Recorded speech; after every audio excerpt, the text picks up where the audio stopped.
Đương nhiên. Đinh tổng, khoản tiền 1 tỷ còn lại của công trình chúng ta đã vào tài khoản. Thư ký Trần. Biết rồi. Những dự án này sau này ngươi để ý nhiều hơn nhé. Bây giờ mau đưa ta đến quảng trường thành phố. Ta muốn tham gia hoạt động của công ty Hợp Lâm. Công ty Hợp Lâm là công ty nhỏ mà cô mua lại đó hả? Đinh tổng, Lục thiếu theo đuổi cô lâu như vậy rồi, cô vẫn chưa định đồng ý sao? Bây giờ trong lòng ta chỉ có công việc. Cô muốn tham gia hoạt động nhỏ của nó. Ta quên nói với ngươi rồi. Bây giờ ta chính là thực tập sinh của công ty Hợp Lâm. Đinh tổng, bây giờ cô đã là người bận trăm công nghìn việc rồi, còn muốn đến công ty Hợp Lâm làm thực tập sinh? Ta không hiểu. Ta phải xuống cơ sở xem thử công ty này rốt cuộc như thế nào. Quan trọng là... Thôi được rồi, những dự án này đều giao cho ngươi.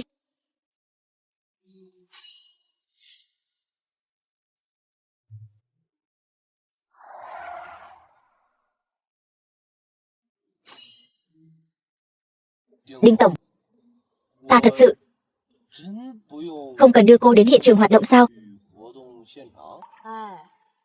Ngươi là sợ đồng nghiệp của ta không biết ta là tổng giám đốc tập đoàn Đinh Thị sao?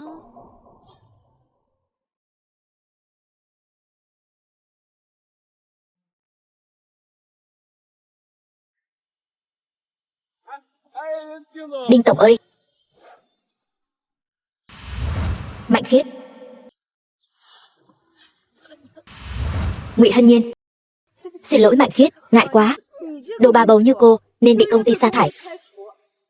Đến đây cái gì cũng không làm được, còn ảnh hưởng đến công việc của chúng ta. Mạnh Khiết, Hân Nhiên, dù sao cô ấy cũng là bà bầu mà. Sao? Cô cũng muốn cút khỏi công ty sao? Trần Giai Giai, bà bầu thì sao? Bà bầu không xứng đáng làm việc sao? Mọi người đều là con gái, chẳng lẽ không thể thông cảm cho nhau một chút sao? Lưu Hồng, ta tưởng là ai? Hóa ra là thực tập sinh công ty chúng ta. Đương nhiên. Đương nhiên, ta khuyên cô đừng có xen vào việc của người khác. Chúng ta nói có gì sai sao? Cô ta một bà bầu đến làm việc chính là chiếm chỗ mà không làm gì. Đúng vậy. Đối tác hợp tác lần này chính là tập đoàn Lục Thị trị giá hàng nghìn tỷ. Nếu Ngụy Hân Nhiên làm hỏng hoạt động lần này, Lục tổng chắc chắn sẽ nổi trận lôi đình. Đến lúc đó công ty chúng ta đều sẽ bị cô ta liên lụy. Đúng vậy. Một lát nữa Lục tổng sẽ đến nghiệm thu. Nếu xuất hiện vấn đề, chúng ta đều sẽ gặp xui xẻo. Mấy người. Đương nhiên, cô đừng cãi nhau với Mạnh Khiết nữa. Anh rể cô ta là Quách chủ nhiệm, người phụ trách bộ phận của chúng ta. Không ngờ công ty ta mua lại, còn có quan hệ thân thích. Thú vị đấy. Đúng vậy, đương nhiên. Ta khuyên cô đừng có xen vào việc của người khác, đối đầu với ta. Nếu không cô sẽ biết tay ta. Đương nhiên nói đúng. Chúng ta đều là con gái mà, nên giúp đỡ lẫn nhau. Dù sao, Hân Nhiên còn đang mang thai. Lỡ như đứa bé trong bụng cô ấy, cô ta mang thai thì liên quan gì đến ta? Cũng chỉ có những kẻ tầng lớp dưới như các người mới nghĩ như vậy. Còn ta thì sao? Sẽ gả cho phú nhị đại, sống cuộc sống của phu nhân giàu có. Ngụy Hân Nhiên, trách thì trách cha mẹ người bất tài vô dụng. Ta nghĩ lão công mà ngươi gả cho cũng chẳng ra gì. Nếu không thì khi mang thai cũng chẳng phải ra ngoài làm việc. Mạnh Khiết, cô đừng có quá đáng. Đương nhiên, cô làm chim đầu đàn nghiện rồi sao? Thích banh vực Ngụy Hân Nhiên thế thì việc của cô ta cô làm thay đi. Sau này việc của Hân Nhiên ta làm giúp. Được thôi. Vậy sau này dù là nhiệm vụ quay phim, chụp ảnh hoạt động hay là nhiệm vụ của công ty đều do cô làm. Đây rõ ràng là việc của các người. Trần Giai Giai, cô có muốn bị công ty sa thải không hả? Được thôi, quay thì quay. Kỳ lạ. Đương nhiên. Làm gì đấy? Sao còn chưa quay? Cái máy ảnh này bị hỏng rồi. Sao có thể? Lúc ta đưa cho cô, nó vẫn còn tốt mà. Đương nhiên. Cô chắc chưa từng dùng máy ảnh nên làm hỏng nó rồi chứ gì. Ta nói cho cô biết, cái máy ảnh này giá trị xa xỉ lắm. Ta đoán dù cô có bán cả gia tài cũng không đền nổi đâu. Phải đấy. Đương nhiên, cô cứ đợi mà cùng Trần Giai Giai bị sa thải đi. Thôi rồi, Lục Tổng là khách hàng lớn của công ty chúng ta, yêu cầu chất lượng của ngài ấy rất cao. Nếu chúng ta làm hỏng việc này, thì tất cả đều bị sa thải hết. Yên tâm, không sao đâu. Dù là điện thoại cũng có thể chụp tốt. Đương nhiên, cô mới đến công ty nên không biết. Hoạt động lần này, yêu cầu chất lượng ảnh rất cao. Dùng điện thoại không thể chụp được đâu. May mà không có máy ảnh. Nhưng nói về nhiếp ảnh thì ta rất giỏi. Đương nhiên muốn dùng điện thoại chụp ra hiệu ứng của máy ảnh. Thật buồn cười. Lần này chắc chắn sẽ bị đối tác bên kia trách phạt. Xem cô ta có thể chụp được cái gì.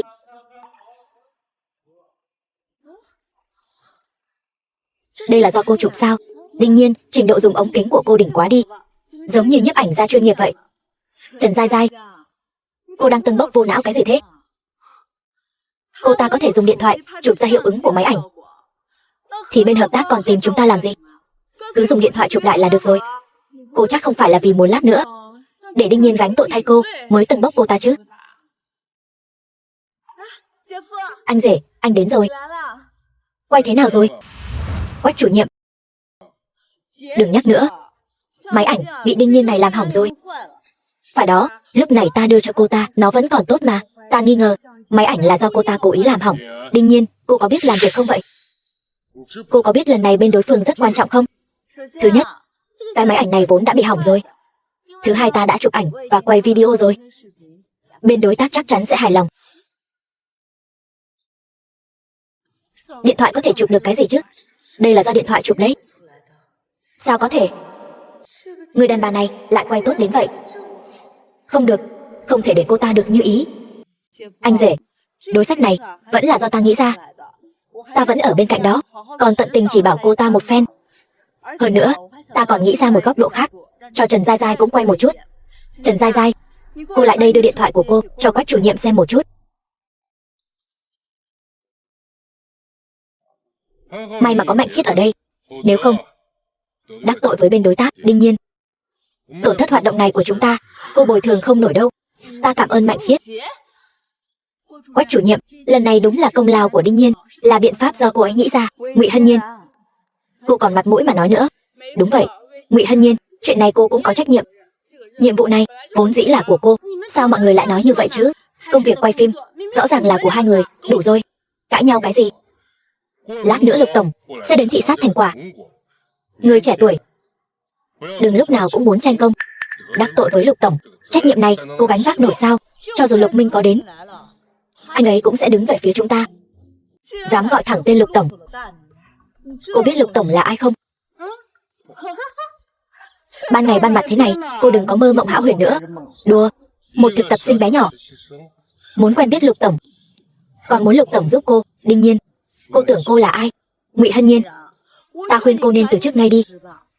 Nếu không, ta sẽ vạch trần cô giấu giếm chuyện mang thai, cố ý vào công ty, lừa đảo bảo hiểm lừa lương, còn lừa cả nghỉ thai sản. Công ty Hợp Lâm lại không có chút nhân văn nào thế này. Không quan tâm bà bầu thì thôi, còn liên kết lại bắt nạt bà bầu. Một thực tập sinh chưa từng trải sự đời. Đương nhiên, cô tưởng công ty là nhà cô. Đã mang thai rồi thì cút xéo đi, đừng lãng phí tài lực của công ty. Ngụy Hân Nhiên làm việc cho công ty 3 năm. Theo luật lao động, cô ấy có quyền làm việc đến trước khi sinh. Nghỉ thai sản hưởng lương đủ 98 ngày. Chỉ là một thực tập sinh thôi. Đã cô có khí phách như vậy thì tự mình mở công ty đi, dẫn bà bầu đi cùng luôn nhé. Một thực tập sinh bé nhỏ dám lớn tiếng với lãnh đạo. Đồ nhà quê đúng là ngang ngược, không hiểu quy củ. Anh rể, loại người này không thể tiếp tục ở lại công ty được. Biết đâu sau này còn dám làm càn đến mức nào nữa. Đương nhiên, Ngụy Hân Nhiên, các cô làm hỏng sự kiện rồi, dọn dẹp đồ đạc rồi cút xéo đi. Đợi lát nữa Lục Tổng đến thì các cô biết tay ta. Các người bảo ta đi là ta đi sao? Các người là tổng giám đốc của Hợp Lâm sao? Đương nhiên, ta thấy ngươi cần được dạy dỗ rồi đấy. Các người đang làm gì vậy?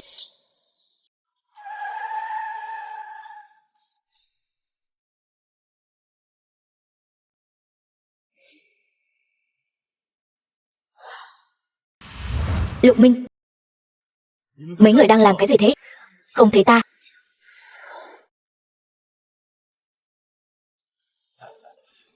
Đinh tổng, cái này ở đâu ra vậy? Còn ở đâu ra nữa?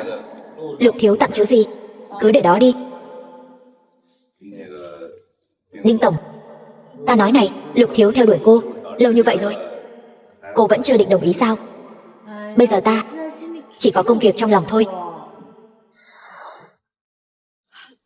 Lục tổng, ta là Đinh Nhiên.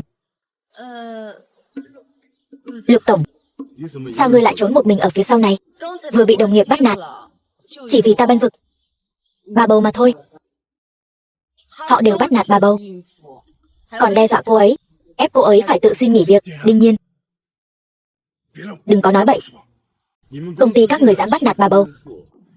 Lục thị tập đoàn chúng ta rất coi trọng nhân văn, tuyệt đối sẽ không hợp tác với những công ty kỳ thị phụ nữ như các người. Lục tổng, sự việc không phải như vậy. Lục tổng, chúng ta không hề kỳ thị phụ nữ. Bà bầu này sẽ không bị sa thải, vị trí ta sẽ giữ lại, phải giữ lại. Mong là vậy. Nếu để ta biết các người cố tình sa thải bà bầu, thì việc hợp tác sau này của chúng ta sẽ không cần thiết nữa. Vâng. Quách chủ nhiệm, ta muốn Đinh Nhiên đi cùng ta tham quan hiện trường sự kiện. Lục tổng, cô ấy chỉ là thực tập sinh thôi. Im miệng. Lục tổng, yêu cầu của anh chúng ta đều đáp ứng. Đinh Nhiên, còn không mau dẫn Lục tổng đi tham quan cho kỹ. Nhanh lên.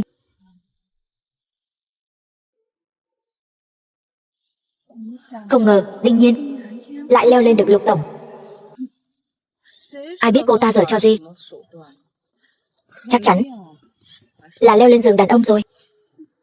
Nói vậy cũng không được đâu.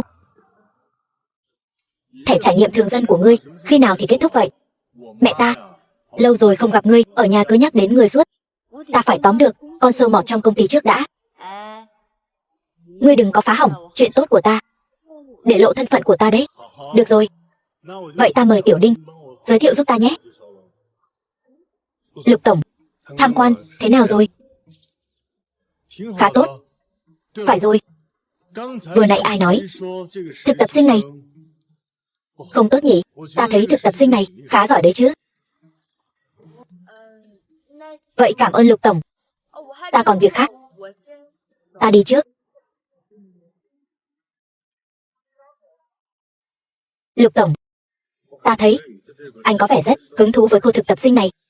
Hay là tối nay đưa cô ấy đến phòng anh nhé? Không cần, ta có vị hôn thê rồi. Vị hôn thê?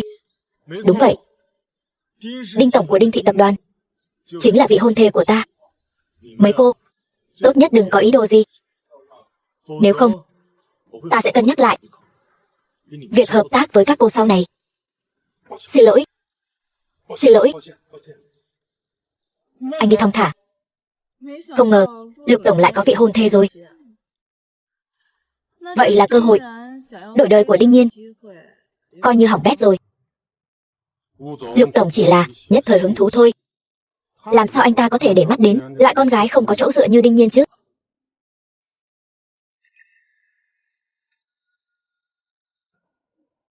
Đinh Nhiên, cô đúng là đồ tiểu tam trơ trẽn. Cô nói bậy bạ gì đấy? Hôm nay Lục tổng đã nói rõ rồi, vị hôn thê của anh ta là Đinh tổng. Còn cô thì sao? Cứ bám giết lấy người ta, chẳng phải là tiểu tam thì là gì? Phải đấy, Đinh Nhiên ơi là Đinh Nhiên, lần này cô muốn bám víu đại gia, xem ra thất bại rồi. Ta không cần bám víu vào Lục gia. Đồ nhà quê cô giả vờ cái gì chứ? Thật là cóc ghẻ mà đòi ăn thịt thiên nga. Nằm mơ giữa ban ngày. Cái lòng tham muốn đổi đời của cô ai cũng nhìn ra được. Cô đừng có giả cao thượng ở đây nữa. Tiểu tam mà còn lý sự. Không biết Đinh tổng mà biết được chuyện này thì sẽ xử lý cô thế nào nhỉ? Theo ta được biết, Đinh tổng của Đinh thị không phải người hiền lành đâu.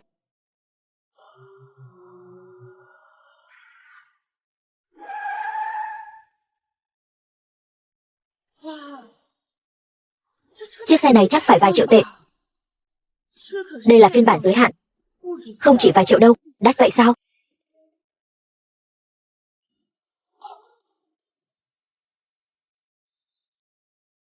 Đinh tiểu thư, phu nhân nhà ta đặc biệt sai ta đến mời cô đến biệt thự Lục gia dùng bữa trưa. Anh có phải nhầm người rồi không? Nhà họ Lục mời cô ta ăn cơm, không biết tiểu thư có nể mặt không? Lục phu nhân đã mời, đương nhiên phải đi rồi. Đi thôi.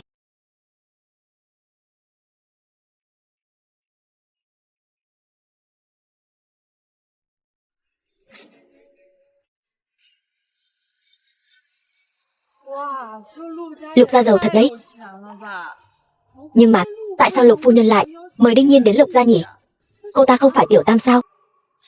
Biết đâu, Lục phu nhân mời cô ta đến là muốn cho cô ta một bài học. Đúng vậy. Lục phu nhân chắc chắn biết chuyện Đinh Nhiên quyến rũ Lục tổng.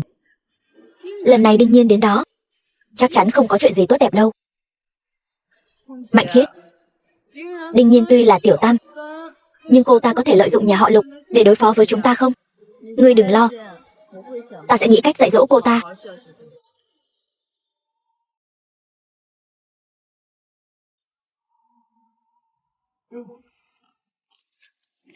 Anh rể, tiểu yêu tinh này lại đến quyến rũ anh rồi. Ai quyến rũ anh chứ? Cái Đinh Nhiên đó, khắp nơi đối đầu với em. Anh có thể giúp em giải quyết cô ta không? Không vấn đề. Không phải chỉ là một con nhỏ từ quê lên thôi sao? Đồ tép diêu. Đã đến lúc cho cô ta biết quy tắc nơi công sở rồi. Anh rể tốt quá.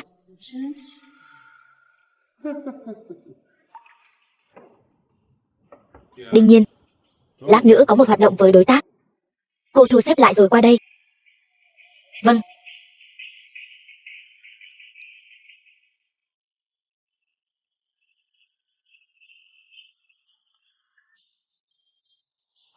Trần tổng làm ăn phát đạt, Quách chủ nhiệm hiểu quy tắc, có tiền đồ đấy.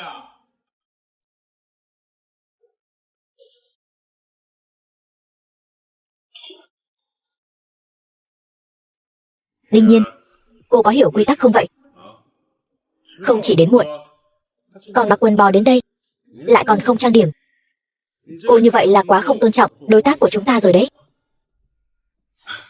Dương tổng, đây là thực tập sinh của công ty chúng ta, không hiểu quy tắc lắm. Hay là thế này đi, để cô ấy kính hai vị một ly rượu, coi như xin lỗi. Ngài thấy thế nào? Xin lỗi, ta vừa tan làm là đến đây luôn, chưa kịp sửa soạn. Không sao, cô bé này trông xinh xắn, không trang điểm cũng đẹp. Đúng, nhưng mà rượu này cô phải uống 2 ly mới được. Nào Tiểu Đinh, ngồi cạnh ta, uống với ta 2 ly. Xin lỗi Dương tổng, ta là thực tập sinh lên kế hoạch hoạt động, không phải tiếp viên rót rượu. Đinh Nhiên, cô có hiểu quy tắc không hả? Một thực tập sinh nhỏ nhoi dám lớn tiếng với Dương tổng. Trốn công sở không dễ sống như vậy đâu. Nếu cô không muốn được lên chính thức thì lập tức cút khỏi công ty ngay. Đúng, Dương tổng là đối tác quan trọng của công ty cô đấy. Các người lại dám có thái độ này với Dương tổng, quá không nể mặt Dương tổng rồi. Không sao đâu, mọi người đừng hung dữ như vậy, làm cô bé sợ hết hồn. Đinh Nhiên, cô điên rồi phải không? Thu cái bàn tay bẩn thỉu của anh lại. Ta không phải người anh có thể động vào. Đáng ghét. Cô không sao chứ? Lục tổng, thư ký Trần, hai người sao lại đến đây? Lục tổng, nghe danh đã lâu. Lục tổng, dám động vào người của ta. Các người không muốn sống trong thương trường nữa sao? Lục tổng, đây chỉ là hiểu lầm thôi. Đúng vậy Lục tổng. Cái này, Đinh Nhiên cô ta, câm miệng.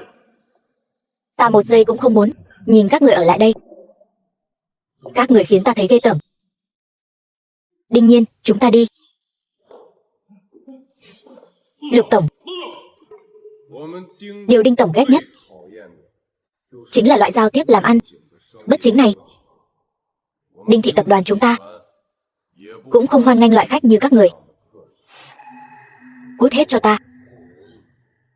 Thư ký Trần, chúng ta đều là bạn bè mà, chỉ là bồi dưỡng tình cảm thôi. Cút. Thư ký Trần.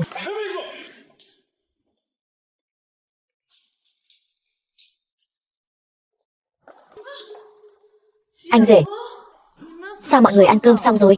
Đinh Nhiên đâu? Cô còn mặt mũi mà nói sao? Đều tại cô hại ta đá trúng thiết bản. Anh rể, ta làm sao? Ta bị cô ta gài bẫy mới đối phó với Đinh Nhiên. Lục Minh vừa đến phòng riêng, không chỉ đưa cô ta đi, mà thư ký của Đinh tổng còn đuổi chúng ta ra. Đinh, chẳng lẽ Đinh Nhiên chính là Đinh tổng? Làm sao Đinh Nhiên có thể là Đinh tổng được? Cô ta chỉ là người được Lục Minh bao nuôi. Lục Minh nhắc đến Đinh tổng, anh ta chỉ cố ý dằn mặt các người thôi.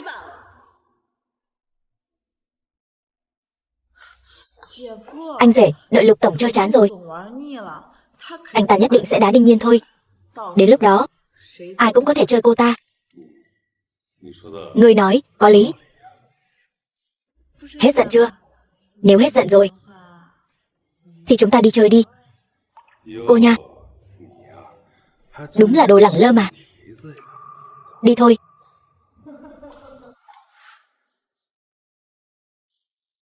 Anh rể, gần đây em thích một cái túi xách.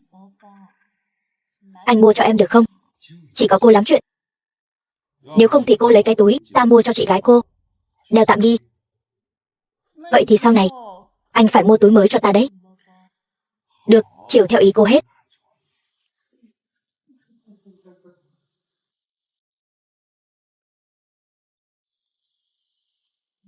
Vậy ta đi đây.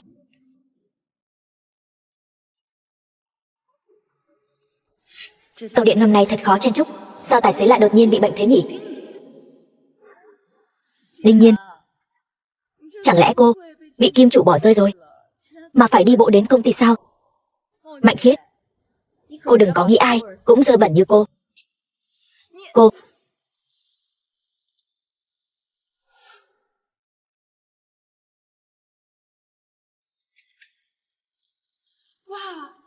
Mạnh Khiết, đây là túi mới cô mua sao? Bạn trai ta tặng đấy. Đẹp quá. Cái túi này chắc đắt lắm nhỉ? Mạnh Khiết, bạn trai cô tốt với cô thật đấy. Dĩ nhiên rồi. Không giống như mấy đứa nhà quê nào đó, chỉ biết ve vãn đàn ông làm tiểu tam. Đến cái túi tử tế cũng không có. Cô đang nói chính mình đấy. Cô. Mà này, cái túi này là hàng lỗi mốt rồi. Chẳng lẽ cô không biết? Đồ nhà quê, cô biết gì chứ? Đừng nói bậy. Đúng vậy, đương nhiên. Chắc cô chưa từng thấy Hermes đâu nhỉ? Ở đây làm bộ làm tịch cái gì chứ? Ta thấy Đương Nhiên đang ghen tị đấy. Bản thân làm tiểu tam cho người ta, kết quả đến cái túi hàng hiệu cũng không đeo nổi. Chỉ có thể trút giận như vậy thôi. Các người có bằng chứng gì? Dựa vào đâu mà vu khống Đương Nhiên? Các người có thể tự mình đi tra một chút, cái túi này rốt cuộc có phải là kiểu dáng lỗi mốt không? Người giả vờ cái gì? Người bất quá chỉ là đồ nhà quê lên thành phố, cũng không có hộ khẩu thành phố lớn, học lực cũng bình thường, không giống ta, là tốt nghiệp đại học danh tiếng. Người có thể làm đồng nghiệp với ta chính là may mắn. Cũng không biết ngươi dùng thủ đoạn gì mới có thể vào công ty chúng ta. Chẳng lẽ lại là dựa vào leo lên giường đàn ông sao? Công ty tuyển người, năng lực là quan trọng nhất. Năng lực? Ngươi hôm qua vừa mới làm hỏng một đơn hàng lớn của công ty, ngươi còn mặt mũi nói năng lực? Đương Nhiên, đừng nói thời gian thực tập, có thể ở lại hay không còn chưa chắc chắn đâu. Ta với ngươi, ai đi trước còn chưa chắc chắn đâu. Ngươi khẩu khí thật lớn. Ngươi đừng tưởng Lục tổng thiên vị ngươi liền ghê gớm rồi. Ngươi bất quá chỉ là một đứa nhà quê, chưa từng thấy gì. Lục tổng là con rể nhà họ Đinh, nếu để nhà họ Đinh biết được, sẽ không bỏ qua đâu. Nhà họ Đinh không chấp nhận hạt cát trong mắt. Ngươi đến lúc đó sẽ bị đuổi về quê cày ruộng sao? Ta thấy chúng ta cũng đừng nuông chiều Đương Nhiên nữa. Lần sau chúng ta trực tiếp viết một phong thư tố cáo đến nhà họ Đinh, xem cô ta lấy gì mà vanh váo. Được thôi, vậy có bản lĩnh thì đi tố cáo đi. Thân ngay thẳng không sợ bóng nghiêng. Sáng sớm ồn ào cái gì? Anh rể, cái con Đương Nhiên này, cô ta hôm qua làm hỏng một đơn hàng lớn của công ty chúng ta, còn ở đây nói khoác. Chúng ta không phải đang giúp anh dạy dỗ cô ta sao? Chuyện tối qua ta tạm thời không so đo nữa. Ta đến thông báo cho các anh chị. Tập đoàn Đinh Thị sắp tổ chức hội nghị thường niên rồi, là công ty vừa được tập đoàn Đinh Thị mua lại. Công ty chúng ta phải cử người đi tham gia hội nghị thường niên, đi mở mang tầm mắt. Hội nghị thường niên của tập đoàn Đinh Thị. Vậy chẳng phải sẽ có rất nhiều cao phú soái. Chắc chắn rồi. Theo tiềm lực tài chính của nhà họ Đinh, đến chắc chắn đều là nhà giàu. Trong lòng người nào đó chắc chắn uất ức lắm rồi. Cô ta chỉ là thực tập sinh thôi, là không có tư cách đi tham gia hội nghị thường niên. Câu không được đại gia rồi. Hội nghị thường niên của tập đoàn Đinh Thị hàng năm đều là ta chuẩn bị. Ta cần bám phiếu hào môn sao? Chị đây chính là hào môn được chưa? Cô lại đây một chút.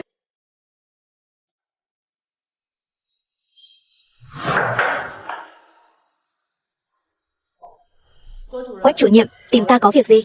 Đương nhiên, ta có thể cho cô một tấm thiệp mời của tập đoàn Đinh Thị. Chỉ cần cô bằng lòng đi cùng ta. Thì ra người thích chơi trò này sao?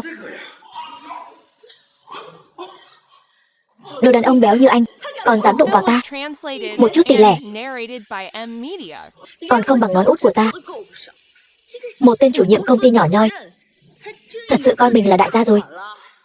Đương nhiên, cô không sợ ta mách Đinh tổng những chuyện cô làm sao?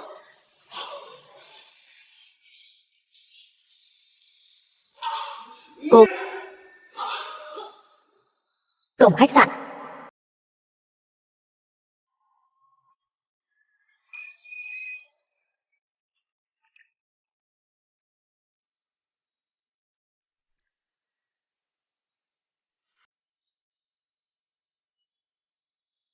Alo, Tiểu Nhiên, người đợi ta ở cửa nhé. Chúng ta cùng vào. Được. Ta vừa ở cửa thấy mấy anh chàng đẹp trai, lát nữa ta phải vào làm quen mới được. Có trai đẹp sao ngươi không nói với ta sớm, để ta còn mượn sợi dây chuyền ngọc trai bạn trai tặng ta cho ngươi đeo. Mạnh Khiết, người lúc nào cũng nhắc đến bạn trai, khi nào thì dẫn chúng ta đi gặp anh ấy vậy? Đúng đó, anh ấy bận lắm. Hôm khác rồi nói. Cô gái xinh đẹp ở cửa kia là ai vậy? Nhìn giống như tiểu thư nhà ai đó. Nhìn sao hơi giống Đinh Nhiên vậy? Sao có thể là Đinh Nhiên, kẻ nghèo rớt mồng tơi đó chứ? Bộ đồ này trông không rẻ đâu. Hiện tại vẫn chưa thấy bộ nào tinh xảo hơn bộ này. Chắc không phải là Đinh tổng đâu nhỉ? Đinh tổng. Vừa hay, ta muốn tìm Đinh tổng để nói chuyện về Đinh Nhiên. Chúng ta qua chào hỏi đi.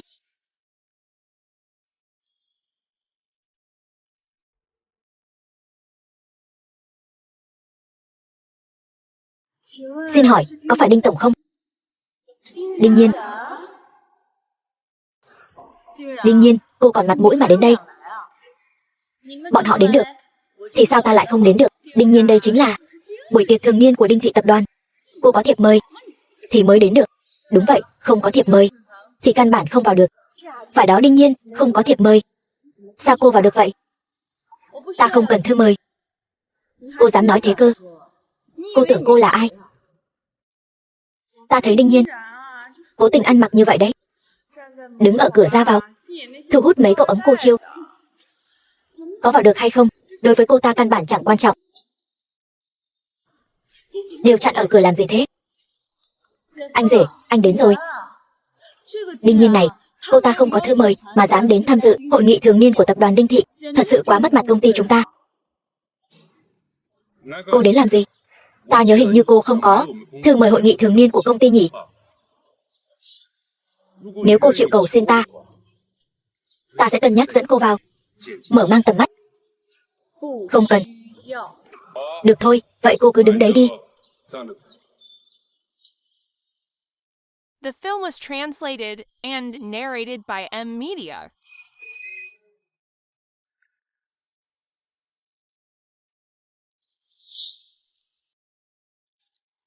Chờ lâu lắm rồi hả? Phải, đại vương đến muộn. Thôi được, xin lỗi.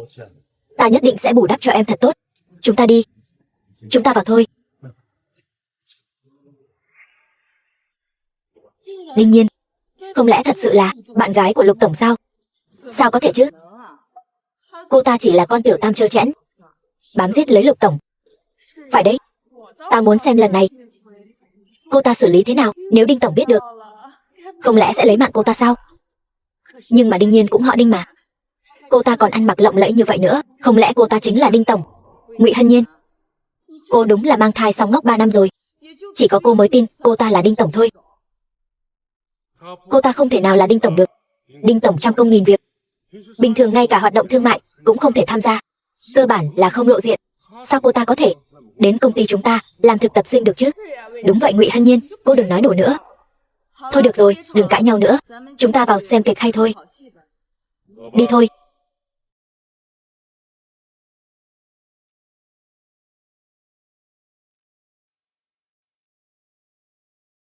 Đinh Nhiên, ta đi giao thiệp trước, em tự ăn chút gì đó đi.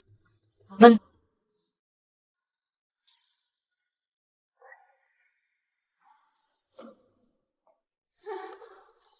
Đinh Nhiên, nhìn cách ăn của cô kia, chưa từng đến những nơi sang trọng thế này bao giờ nhỉ?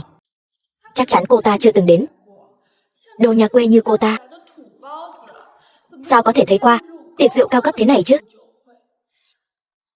Cũng đúng, người như cô ta chưa từng thấy sự đời.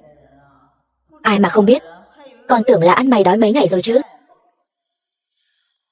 Ta không giống người nào đó đến đây là để leo lên các mối quan hệ, cầu dẫn đàn ông. Đồ tình nhân trơ trẽn, còn dám nói chúng ta nữa sao? Kẻ có lòng dạ đen tối thì nhìn cái gì cũng thấy đen tối.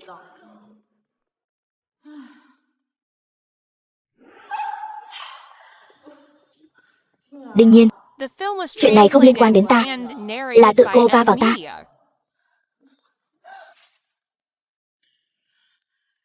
Đinh Nhiên, cô có bị điên không? Con khốn này, cô dám chơi ta? Những trò này ta thấy nhiều rồi. Còn giả vờ trà xanh nữa sao? Cái này gọi là tự làm tự chịu. Đinh Nhiên, cô quá đáng lắm rồi. Mạnh Khiết cô ấy rõ ràng là không cố ý. Phải đó Đinh Nhiên, sao cô có thể đối xử với đồng nghiệp như vậy chứ? Giờ thì mới biết chúng ta là đồng nghiệp. Đây chẳng phải là Tiểu Khiết sao? Cha nuôi, để ta xem nào, là ai bắt nạt Tiểu Khiết của chúng ta vậy? Chính là ngươi chứ gì? Mạnh Khiết, cô thật là giỏi nịnh hót, vừa anh rể vừa cha nuôi, thật là ghê gớm. Ta nói cô nghe này, chẳng phải chỉ là tình phụ của Lục Minh thôi sao? Có gì mà đắc ý chứ? Nhưng quả thật cũng có chút nhan sắc. So với những tiểu thư khuê các này, vẫn còn kém xa. Ta nói cho cô biết, vị hôn thê của Lục tổng chính là Đinh tổng của chúng ta đấy. Đàn bà như cô vẫn nên tránh xa ra, đừng tự chuốc lấy nhục nhã. Hoàng giám đốc, ông có biết vì sao bà nội của Tiểu Minh sống được đến 100 tuổi không? Bởi vì bà ấy không nhiều chuyện. Cô, đứng lại. Lục tổng là người đàn bà này đầu tiên sỉ nhục ta và Tiểu Khiết. Hơn nữa, ta nghĩ ngài cũng không thể vì một người đàn bà như thế này mà gây khó dễ với Đinh tổng của chúng ta chứ. Xét cho cùng Đinh thị tập đoàn của chúng ta là gia tộc giàu nhất Nam Thành đấy. Lục tổng, thấy ta nói có đúng không? Với thân phận như ngươi, chỉ có người như Đinh tổng, danh môn khuê tú, mới xứng đôi với ngươi. Nói đúng lắm. Ta một lòng một dạ với Đinh tổng. Trong lòng ta không có người phụ nữ nào quan trọng hơn cô ấy. Đi nhanh đi. Lục tổng thật là kỳ lạ, vừa banh vực Đinh Nhiên, cái con đàn bà đê tiện đó, vừa lại tỏ tình với Đinh tổng. Lục tổng bị Đinh Nhiên mê hoặc rồi. Không biết Đinh Nhiên đã dùng thủ đoạn gì. Yên tâm đi, chuyện của Đinh Nhiên sớm muộn gì cũng bị nhà họ Đinh biết được. Đến lúc đó nhà họ Đinh sẽ không tha cho cô ta đâu.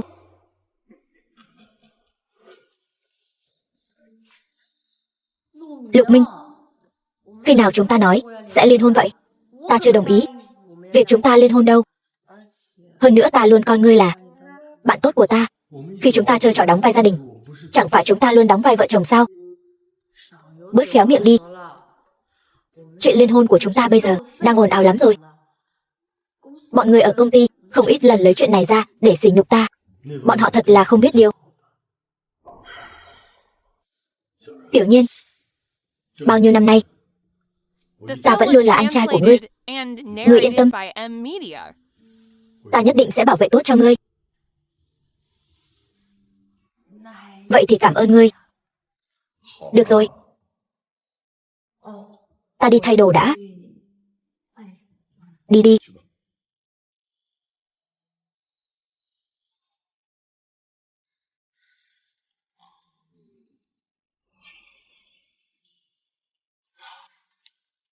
Đinh tổng chào ngài. Ta là người của tập đoàn Đinh Thị, giám đốc công ty Hợp Lâm, Hoàng Sinh. Ai nữ của ngài không đến tham gia hội nghị thường niên này sao? Chắc là đến rồi chứ. Ta nghe nói nhà họ Đinh sắp liên hôn với nhà họ Lục. Đúng là có chuyện này. Vậy ta xin chúc mừng trước. Nhưng ta sợ có kẻ muốn phá hoại cuộc hôn nhân này. Ý gì vậy? Ta ai là có kẻ liều mạng sẽ cố tình làm vậy.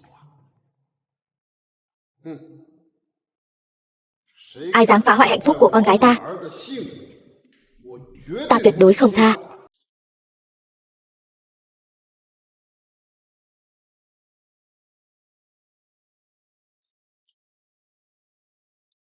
Đương nhiên, ngươi còn dám lảng vảng ở đây sao? Ngươi không sợ bị người nhà họ Đinh thấy sao? Hoàng tổng, ngươi có thời gian, sao không dành thời gian cho con gái nuôi của mình đi? Đừng có lo chuyện bao đồng. Đương nhiên, vừa rồi ta đã xác nhận với cha của Đinh tổng rồi. Nhà họ Đinh và nhà họ Lục đúng là sắp liên hôn. Ngày vui của ngươi chắc cũng sắp kết thúc rồi. Thì sao nào? Ta thật không ngờ ngươi chưa từng trải đời mà mặt dày như vậy. Gan cũng lớn thật. Ngay cả nhà họ Đinh cũng không sợ. Ngươi nói xem, ngươi chỉ là kẻ thứ ba, căn bản không thể lên mặt được. Ngươi đừng tưởng Lục tổng thật lòng yêu ngươi đấy nhé. Không cần Hoàng tổng bận tâm. Mau buông ta ra. Đương nhiên, ngươi trông cũng được đấy chứ. Dáng người cũng ngon lành. Hay là ngươi theo ta đi. Như vậy khi bị Lục Minh bỏ rơi, ngươi còn có chỗ dựa. Yên tâm, ta sẽ đối xử tốt với ngươi. Ngươi có bị bệnh không vậy? Ngươi đừng có trâu già mà gặm cỏ non. Ngươi, đương nhiên, ngươi đừng có không biết điều. Ta làm vậy đều là vì muốn giúp ngươi. Vừa rồi cha của Đinh tổng đã nói với ta, nếu ai cản trở hôn sự của nhà họ Đinh và nhà họ Lục, ông ta tuyệt đối không nương tay. Coi chừng ngươi ngỏm như thế nào cũng không biết. Cha ta thương ta như vậy, sao có thể hại ta được? Ngươi đúng là nằm mơ giữa ban ngày. Ngươi tưởng ngươi là Đinh tổng sao? Nếu ngươi là Đinh tổng, ta là tổng thống Mỹ rồi. Đương nhiên, ta khuyên ngươi đừng sống trong mơ mộng nữa.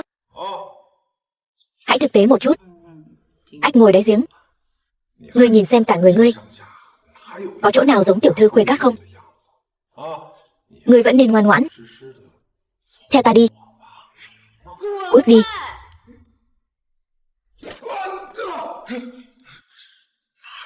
Thằng nào dám đánh bổn thiếu gia? Lục tổng, ngươi mới là cái thứ đồ không có mắt. Ngươi biết ngươi đang trêu ghẹo ai không? Cô ấy là Đinh tổng của Đinh Thị tập đoàn. Đinh tổng, The film was translated and narrated Lục by tổng, M có phải ngài Media. nhầm lẫn rồi không? Sao cô ta có thể là Đinh tổng được? Ngươi là giám đốc của công ty con thuộc Đinh Thị tập đoàn. Ngươi ngay cả Đinh tổng cũng không nhận ra. Xem ra ngươi đã hết thời rồi. Với loại người không có mắt nhìn, đầu óc toàn rác rưởi, Từ giờ trở đi, sự hợp tác giữa Đinh Thị Tập đoàn và Hợp Lâm đến đây là chấm dứt. Đinh Tổng, xin tha cho ta. Người xem xét đến việc Hợp Lâm Tập đoàn chúng ta và Đinh Thị Tập đoàn đã hợp tác trong khoảng thời gian dài như vậy. Xin ngươi tha cho ta lần này, hơn nữa người đại nhân đại lượng, nghĩ đến tình nghĩa trước đây. Tha cho ta đi. Mơ tưởng cũng đẹp lắm. Ta hơi mệt rồi, giao cho ngươi vậy. Được.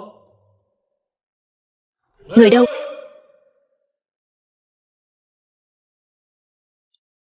Không phải chứ. Kéo hắn ta ra ngoài cho ta, đánh cho một trận nên thân. Lục Tổng, Đinh Tổng. Lục Tổng, Đinh Tổng, xin ngài tha cho ta. Ta sau này sẽ làm trâu làm ngựa cho ngài. Tha cho ta lần này. Ngươi tha cho hắn ta không?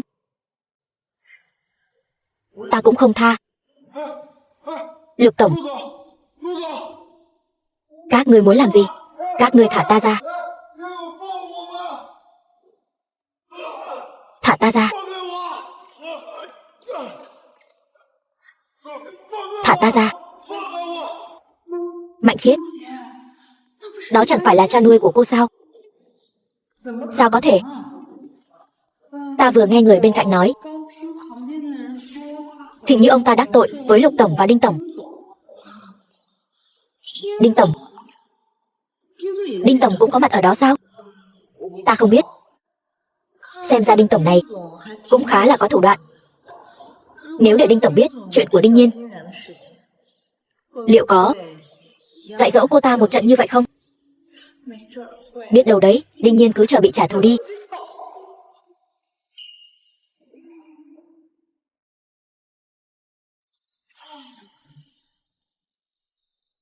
Buổi họp mặt này thật khiến người ta phiền lòng. Ta mệt rồi, về nhà trước đây. Ta đưa cô về.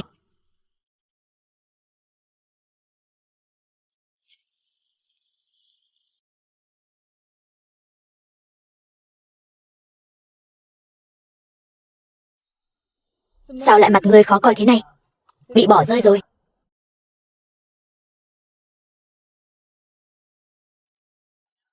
Hôm qua Đinh Tổng cũng đến dự tiệc.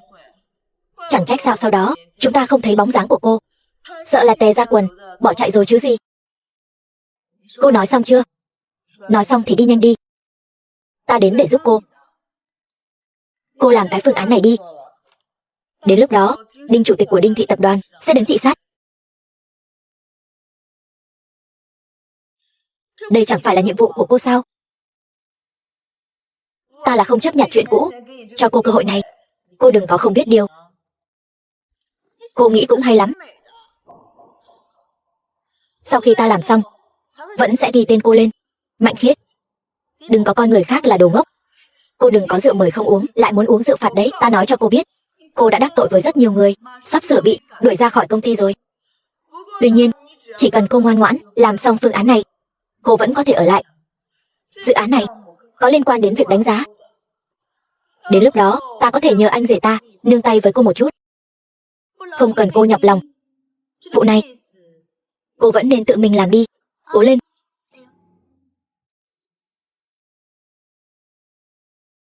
Dự án này, trước đây là do Đinh Nhiên làm. Cô ta không giúp ta, thì ta biết ăn nói làm sao đây? Anh rể. The film was translated and narrated by M Đinh Nhiên. Media. Dự án này, giao cho cô làm. Quách chủ nhiệm, ông định cùng với Mạnh Khiết đến bắt nạt người mới sao? Đinh Nhiên, sao cô lại vu khống ta như vậy? Ta đây là đang cho cô cơ hội đấy. Một cô gái kiếm được một công việc tốt không dễ dàng gì. Cô tốt nhất nên ngoan ngoãn nghe lời. Vụ này làm tốt rồi, như vậy mới có thể ở lại. Chính là cô đừng có không biết điều. Đinh Thị Tập đoàn họ Đinh, không họ Mạnh cũng chẳng họ Quách. Quyền lực của các người vẫn chưa lớn đến mức có thể đuổi việc ta. Đinh của Đinh Thị Tập đoàn có thể giống cái thứ nghèo hèn như cô sao? Đừng tưởng cô họ Đinh là cô có thể nhận bừa bà con. Dự án này, cô làm cũng phải làm, không làm cũng phải làm. Nếu cô không làm, thì ta sẽ nói với Đinh giám đốc, nói thực tập sinh như cô đình công không làm. Mách lẻo đến tận tai bố ta. Đúng là giỏi thật. Quách chủ nhiệm, vụ này vốn dĩ là của Mạnh Khiết. Đương nhiên cô ta, Ngụy Hân Nhiên, cô là cái thá gì mà dám lên mặt với ta? Đừng tưởng Lục tổng nói giúp cô vài câu là ta không dám đuổi việc cô. Cô tự nghĩ xem, cô đã tiêu tốn của công ty bao nhiêu tiền rồi. Đồ vô dụng như cô thì nên cút xéo đi. Phải đó Ngụy Hân Nhiên, bây giờ cô còn được ở lại công ty là phải biết ơn rồi. Sao còn bênh vực cái thứ vô dụng như Đinh Nhiên? Cô phải biết nhìn thời thế, hiểu chưa? Cô còn nói thêm một câu nữa, lập tức cút xéo. Đến lúc đó xem cô lấy gì mà nuôi cái đứa con trong bụng cô. Các người thật to gan. Lục tổng đã cảnh cáo các người rồi, vậy mà các người còn dám bắt nạt Hân Nhiên. Đinh Nhiên, một con bồ nhĩ thì cô có tư cách gì mà nói những lời này? Thay vì lo lắng cho Ngụy Hân Nhiên, chỉ bằng lo lắng cho chính mình đi. Ta không cần phải lo lắng. Người cứ việc đến trước mặt Đinh giám đốc mà mách lẻo, ta không ngại đâu. Đến lúc đó sẽ biết Đinh giám đốc có sa thải ta hay không. Cô chém gió quá rồi đấy. Được, nếu cô đã nói vậy thì ta sẽ bêu díu cô trước mặt Đinh giám đốc. Không chỉ vậy, ta còn sẽ kể chuyện cô gian díu với Lục Minh cho Đinh giám đốc biết. Đến lúc đó thì cô cứ chờ mà bị nhà họ Đinh đuổi về quê cày ruộng đi, làm dự án đi. Đinh Nhiên, thật sự không sao chứ? Không sao đâu, yên tâm đi. Là các người tự chuốc lấy, trách ta sao được. Đinh tổng mời. Đinh tổng, hoan nghênh ngài đến công ty chúng ta thị sát công việc. Dự án của công ty các ngươi thế nào rồi? Dự án đó là do thực tập sinh Đinh Nhiên làm. Ta sẽ gọi cô ấy đến ngay. Ngài đợi một lát, sẽ đến ngay thôi. Đinh Nhiên, ngày tháng tốt đẹp của cô chấm dứt rồi. Đinh tổng đến rồi, mau đến phòng họp.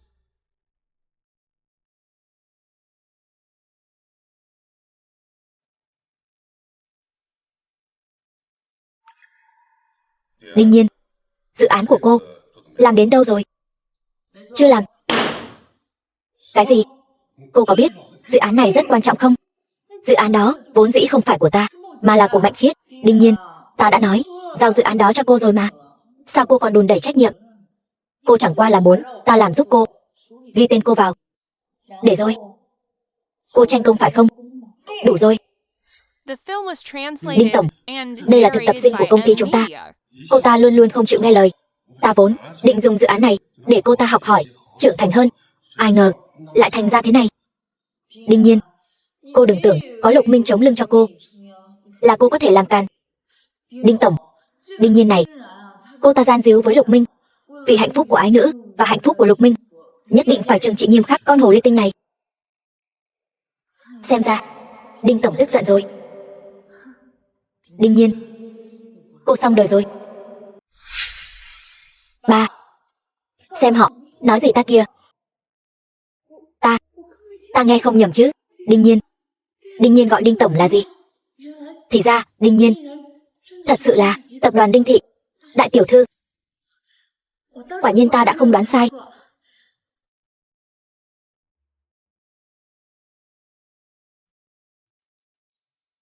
Cái này sao có thể như vậy được? Sao cô ta có thể là đại tiểu thư chứ? Trước đó ta có nghe Tiểu Nhiên nói gốc rễ công ty của các người đã mục rỗng rồi, đủ kiểu bắt nạt thực tập sinh. Bây giờ xem ra là thật. Không phải, Đinh tổng, không phải như ngài nghĩ đâu. Trước đây ta cũng không biết Đinh Nhiên là con gái của ngài. Sao nào? Nếu ta không phải là đại tiểu thư nhà họ Đinh thì các người có thể tùy ý bắt nạt ta sao? Không. Tập đoàn Đinh Thị chúng ta tuyệt đối không cho phép có chuyện bắt nạt nơi công sở. Các người như vậy căn bản là không xứng làm công ty con của chúng ta. Đinh tổng, Đinh Nhiên, ta sai rồi. Công ty sau này ta sẽ chỉnh đốn lại cho tốt, sẽ không như vậy nữa. Mau lại đây, Xin lỗi đi. Nhanh. Đinh Nhiên. Xin lỗi nhé. Ta không nên nói cô như vậy. Ta đã nói với cô trước đó rồi. Ta là đại tiểu thư nhà họ Đinh, Đinh tổng của tập đoàn Đinh Thị. Chính cô không tin thôi. Là ta có mắt như mù. Ta sau này không dám nữa. Không có sau này nữa.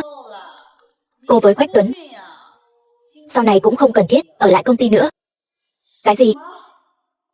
Còn hai người các cô cũng sa thải. Đinh Nhiên. Chúng ta cũng là bị Mạnh Khiết che mở mắt mới như vậy. Xin cô tha cho chúng ta. Phải đó Đinh Nhiên. Đều là Mạnh Khiết bảo chúng ta bắt nạt cô. Chúng ta không cố ý. Không phải. Tình cảm các cô không phải rất tốt sao? Sao? Đại nạn đến mỗi người một ngả vậy. Mà ta thì rất coi trọng công bằng công chính. Đã là cùng một hội thì phải cùng nhau bị xử lý. Đinh tổng, ta. Sao nào? Cùng một câu nói còn muốn ta và con gái ta nói lần thứ hai sao? Còn không mau cút đi.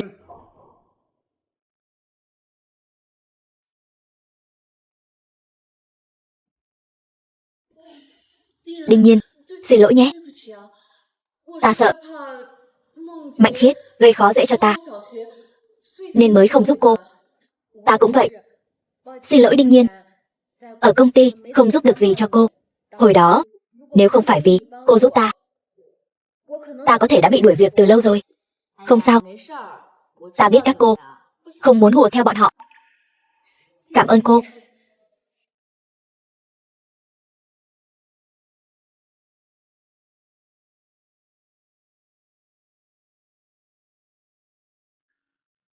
Tiểu Nhiên, sơ mọt của công ty đã bị đào ra rồi.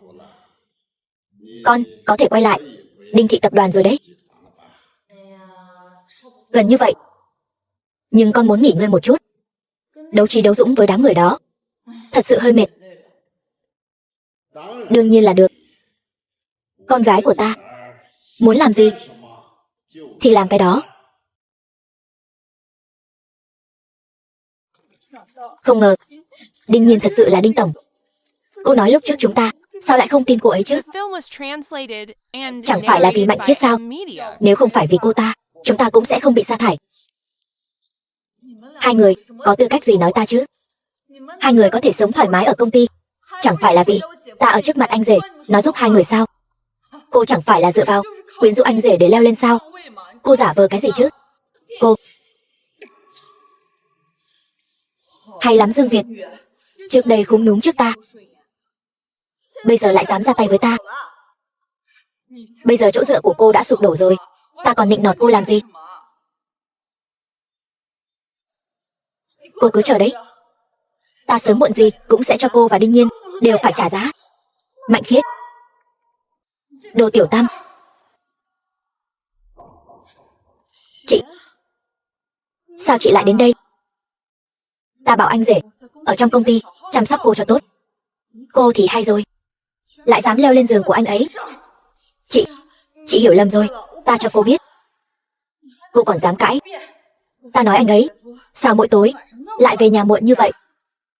Ta đã thuê thám tử tư theo dõi anh ấy, không ngờ lại chụp được cô và anh ấy đi ra từ khách sạn. Chị hiểu lầm rồi, không phải như chị nghĩ đâu.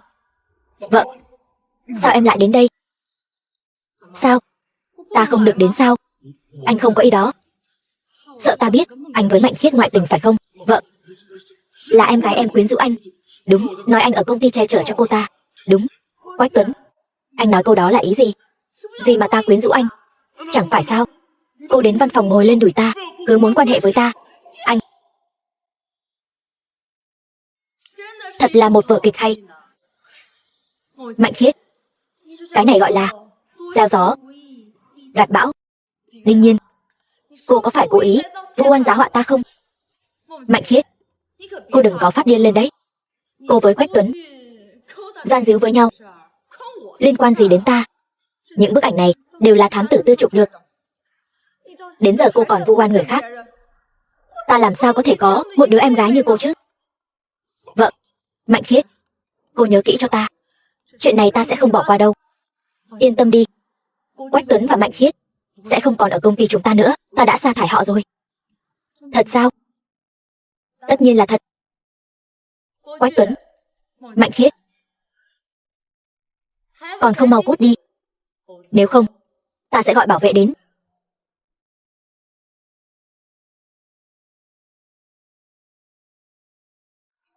Mạnh tiểu thư, nếu cô cần luật sư ly hôn, ta có rất nhiều người giỏi, ta sẽ giới thiệu cho cô.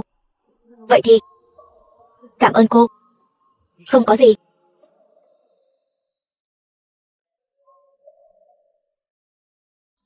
Được, ta biết rồi.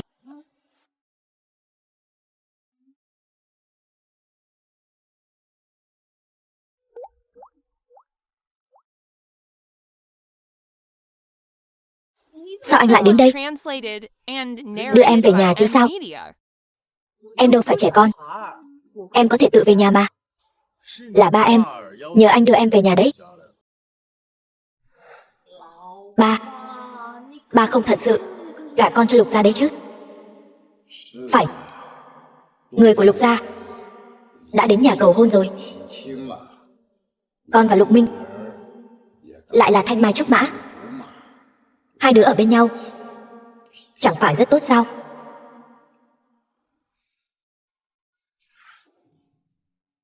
Này, đi thôi.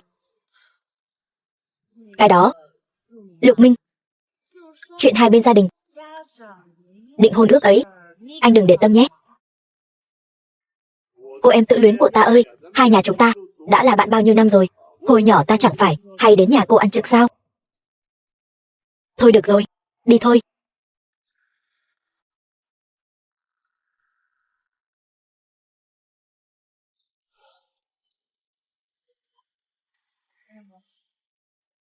Lục Minh, ta thấy chúng ta vẫn là không hợp nhau lắm.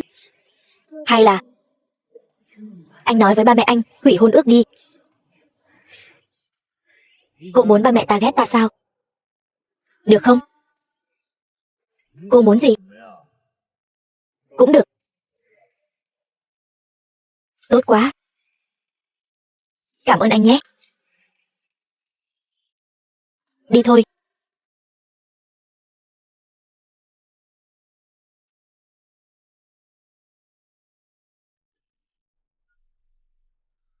Ba, mẹ con về rồi. Tiểu Lục đến rồi. Mau vào đi. Hôm nay đi làm mệt chứ? Mau ngồi xuống. Không phải chứ? Ai mới là con ruột của hai người vậy? Tiểu Lục là khách mà. Hơn nữa, từ nhỏ nó đã hay đến nhà chơi. Ta đã sớm coi nó như con trai ruột của mình rồi. Bác trai bác gái, không cần khách sáo như vậy. Cháu hơi không quen. Có gì mà không quen? Sau này chính là con rể nhà bác rồi. Sớm muộn gì cũng phải quen thôi. Còn con rể nữa chứ. Ba đã thấy con rể nào đến nhà mà không mang quà chưa? Ba không phải rất ghét những người không hiểu lễ nghĩa sao? Bác trai bác gái, ta thấy nhà mình thân thiết với nhau lắm rồi. Không cần mỗi lần đến đều phải mang quà cáp theo đâu. Giờ thì ba nổi giận rồi đấy. Tiểu Lục nói đúng đấy.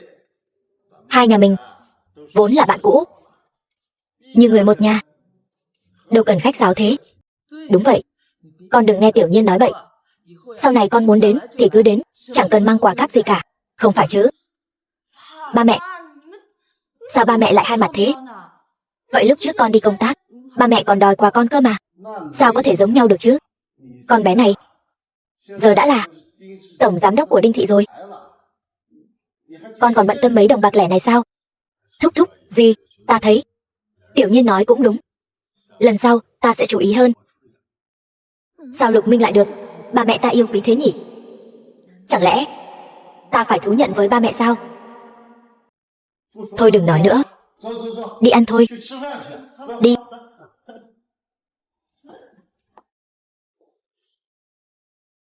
Con xem Lục Minh kìa, chu đáo biết bao. Phải đấy.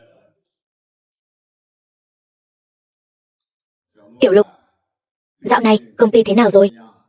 Có bận lắm không? Dạo này cũng không bận lắm. Hầu hết công việc của công ty ta đều giao cho người bên dưới làm rồi. Không bận là tốt rồi. Vừa hay, Đinh Nhiên cũng không bận lắm. Người trẻ thì nên tận hưởng cuộc sống, hẹn hò nhiều hơn, ra ngoài chơi cho thoải mái. Ai nói ta không bận, ta không có thời gian hẹn hò. Con bận cái gì? Ba đâu có nghỉ hưu hoàn toàn. Có việc gì? Ba làm thay con cho. Ba đã lớn tuổi rồi. Lúc này nên trân trọng thời gian, đưa mẹ đi du lịch vòng quanh thế giới. Điều con nói cũng đúng. Nhưng vẫn phải đợi con và Tiểu Lục ổn định mọi chuyện, ba mới có tâm trạng đưa mẹ con đi du lịch vòng quanh thế giới. Đúng vậy, ba mẹ chỉ có mình con. Con mau chóng lo liệu chuyện đại sự đời mình đi. Thúc gì? Hay là mình ăn cơm trước đi? Chuyện của cháu và Tiểu Nhiên để tụi cháu tự bàn bạc sau. Được nào?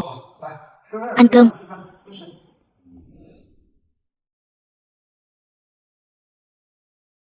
Tiểu Lục, lái xe cẩn thận nhé. Về đến nhà thì báo nhé. Vâng, thúc gì? Hai bác không cần tiễn đâu, hai bác lên nhà trước đi. Vậy ta về trước nhé. Được.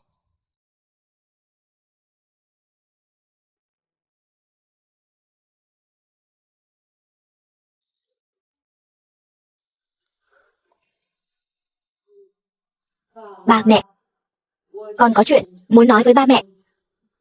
Sao con lại muốn từ chối hôn sự với Lục gia? Tiểu Lục tốt như vậy, tìm hiểu thêm cũng được mà. Ba, thật ra con đã có bạn trai rồi. Ý gì? Con thật sự có bạn trai rồi sao? Bạn trai con tên là Bành Thần. Bọn con đã ở bên nhau hơn 1 năm rồi. Nhưng mà anh ấy là người bình thường, cho nên con mới giấu ba mẹ. Người bình thường cũng được mà. Chỉ cần con thích là được. Ba, ủng hộ con. Thật sao?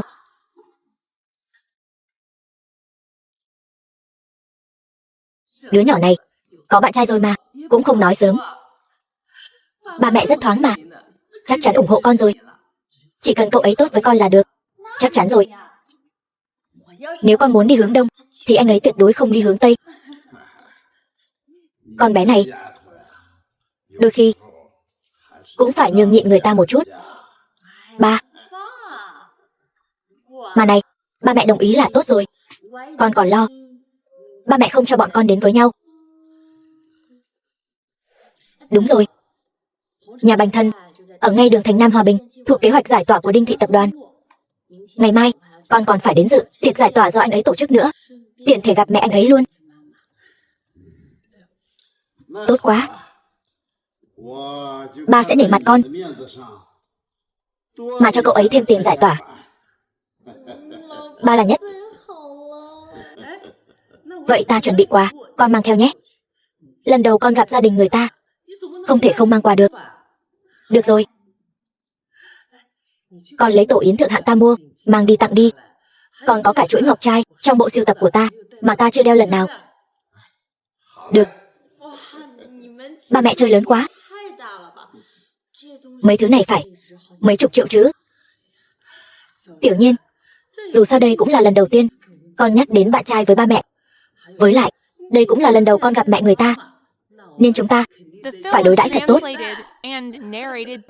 Đúng vậy. Nhà mình cũng đâu thiếu tiền.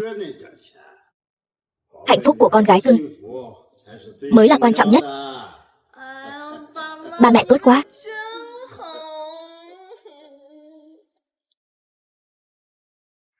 Cô, lần này cô đúng là gặp may rồi.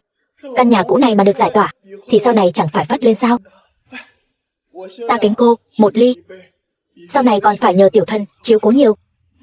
Dễ nói, đều là người một nhà mà. Đồ nhà quê nào đây? Ăn mặc như thế này có phải nhầm chỗ rồi không? Ta ăn mặc quê mùa. Đây là bộ đồ do nhà thiết kế nổi tiếng toàn cầu thiết kế riêng cho ta đấy. Cả thế giới này không tìm được cái thứ hai đâu. Tiểu Nhiên, em đến rồi. Sao cô lại đến đây? Cô định đến ăn cái sao? Cậu mợ anh họ Cháu xin giới thiệu với mọi người, đây là bạn gái cháu, Đinh Nhiên. Tiểu thân, giờ ánh mắt của ngươi sao lại kém thế này? Đừng nói bậy, cô ấy là bạn gái của tiểu thân mà. Ăn mặc như thế này, đến ta còn không nhận ra. Tiểu thân, con nói xem con cái gì cũng tốt, sao lại đi tìm một người phụ nữ như thế này, đến ăn mặc cũng không biết. Ta cứ tưởng con. Tiểu thân, đồ nhà quê này ở đâu ra vậy? Mẹ, con không phải đã nói với mẹ rồi sao? Đây là bạn gái con, Đinh Nhiên. Đinh Nhiên. Gia cô chính là Đinh Nhiên. Gì, cháu là Đinh Nhiên. Ta nghe tiểu thần nói, nhà cô có cả một quả đồi, chuyên dùng để chăn thả gia súc.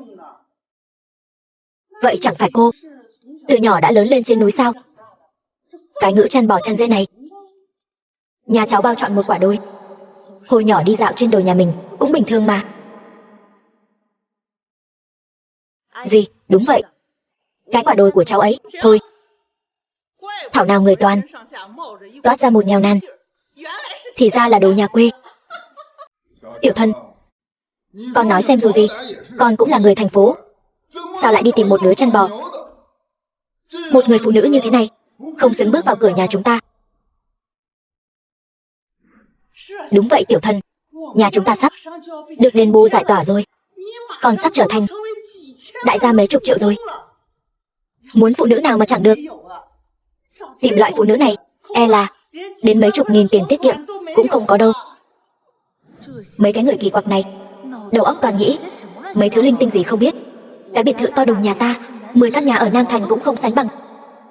Hơn nữa, cái dự án giải tỏa này là do cha ta phụ trách đấy. Tiểu Nhiên, đừng giận họ. Dì ơi, hộ khẩu thành phố với hộ khẩu nông thôn có quan trọng vậy sao?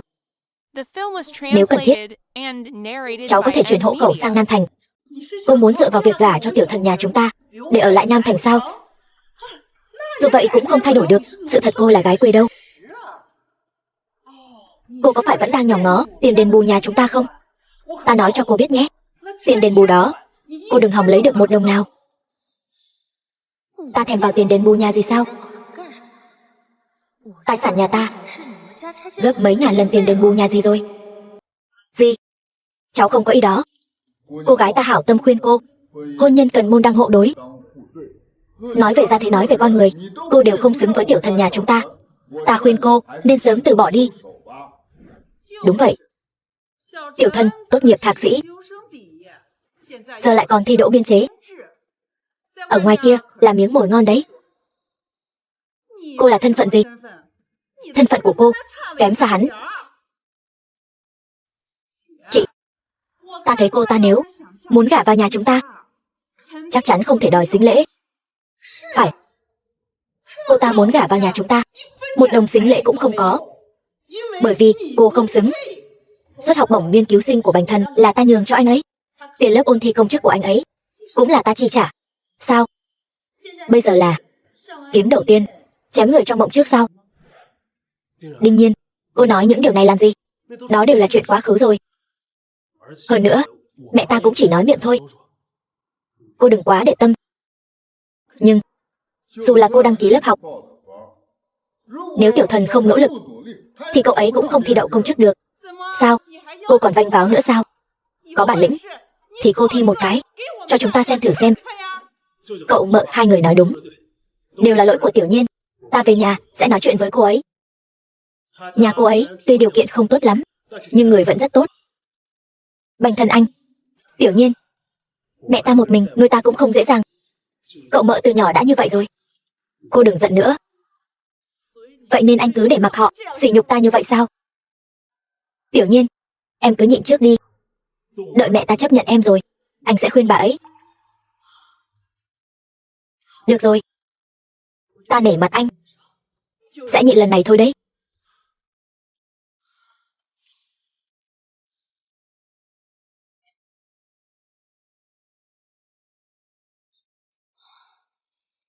Dì ơi, vừa rồi là thái độ của ta không tốt.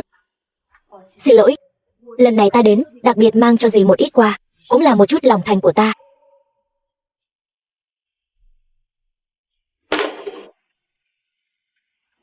ta cứ tưởng có bao nhiêu thành ý.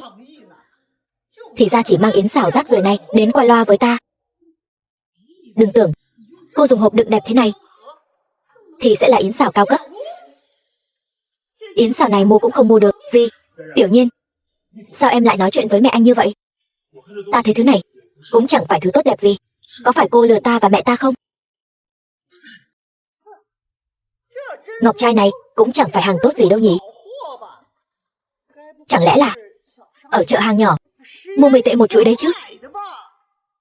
Ngọc trai này là mua từ buổi đấu giá. Đấu giá? E rằng cô còn không có cửa bước vào buổi đấu giá. Bành Thần, đây chính là cô con dâu tốt mà con tìm cho ta sao? Nói dối không chớp mắt. Tiểu Nhiên, nếu cô không có tiền thì cứ nói với ta. Đừng lấy hàng kém chất lượng đến lừa gạt. Ta lừa gạt? Rõ ràng là các người không biết hàng. Bành Thần,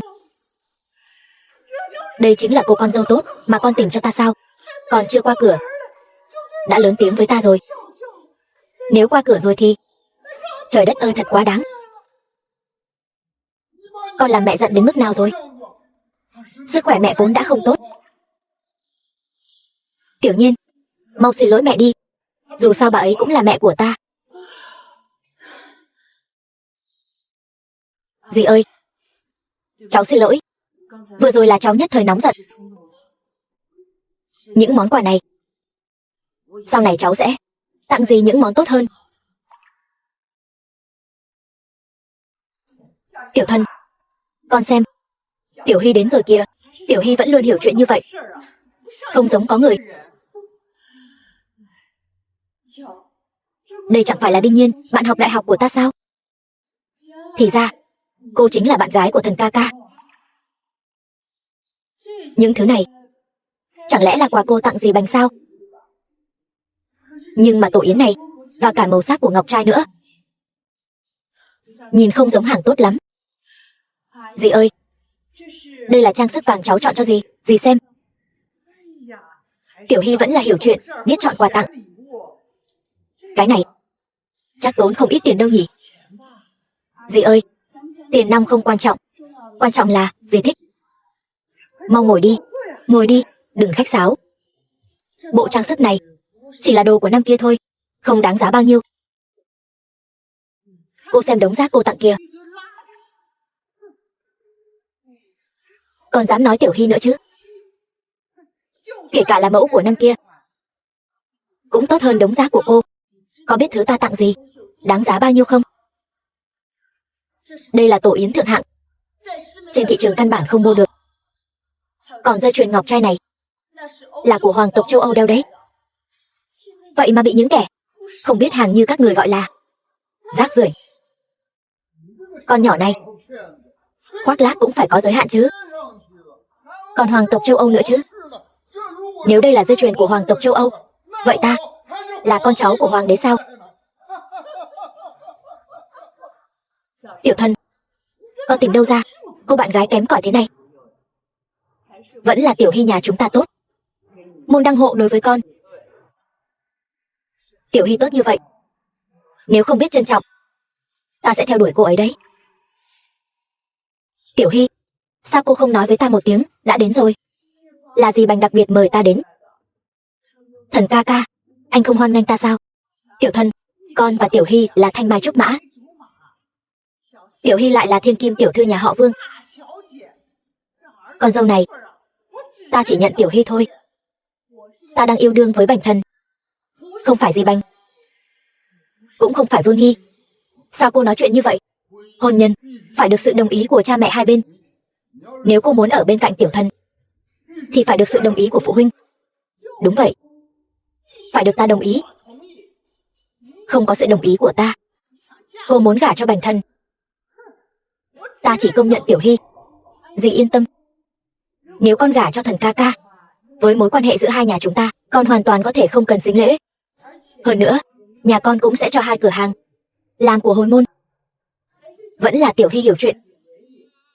Tiểu Thân, con xem, loại đàn bà này mới thích hợp cưới về làm vợ.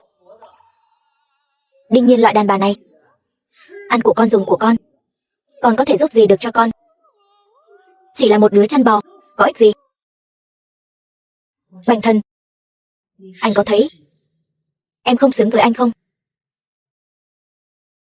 Dĩ nhiên là không. Ngay từ đầu anh đã quyết định nhất định phải cưới em. Mẹ đừng nói Tiểu Nhiên nữa. The film Dù was sao cô ấy cũng là bạn gái con. translated and narrated by Gì? M Media. Dì xem Thần ca ca bị Đinh Nhiên ức hiếp thành cái dạng gì rồi. Trước đây anh ấy răm rắp nghe lời gì.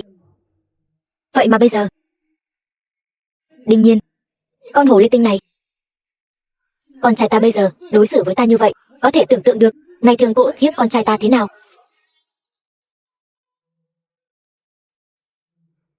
Bành Thần ngày thường ăn uống mặc hầu như đều là ta nuôi.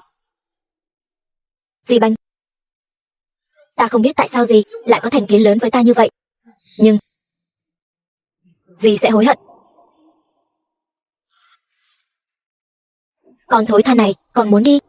Hôm nay ta sẽ thay con trai ta dạy dỗ cô một trận. Mẹ, bình tĩnh lại. Đinh Nhiên, em đừng nóng giận. Mau xin lỗi mẹ anh. Ta có làm gì sai đâu mà phải xin lỗi. Con hồ ly tinh này, xem hôm nay ta có đánh cô không? Mẹ ơi.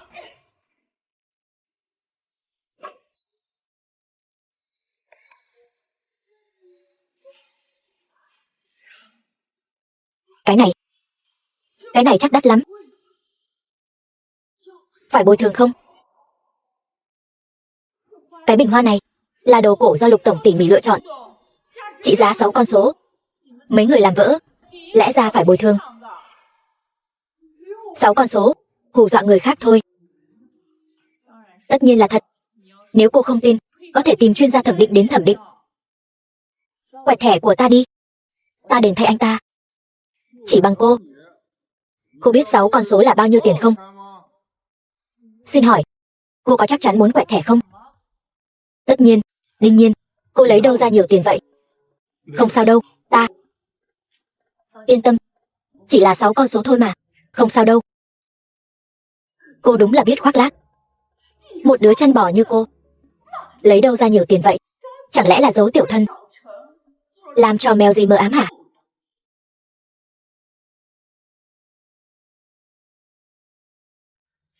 Chỉ là một cái thẻ tín dụng thôi mà, coi chừng quẹt nát bét ra đấy.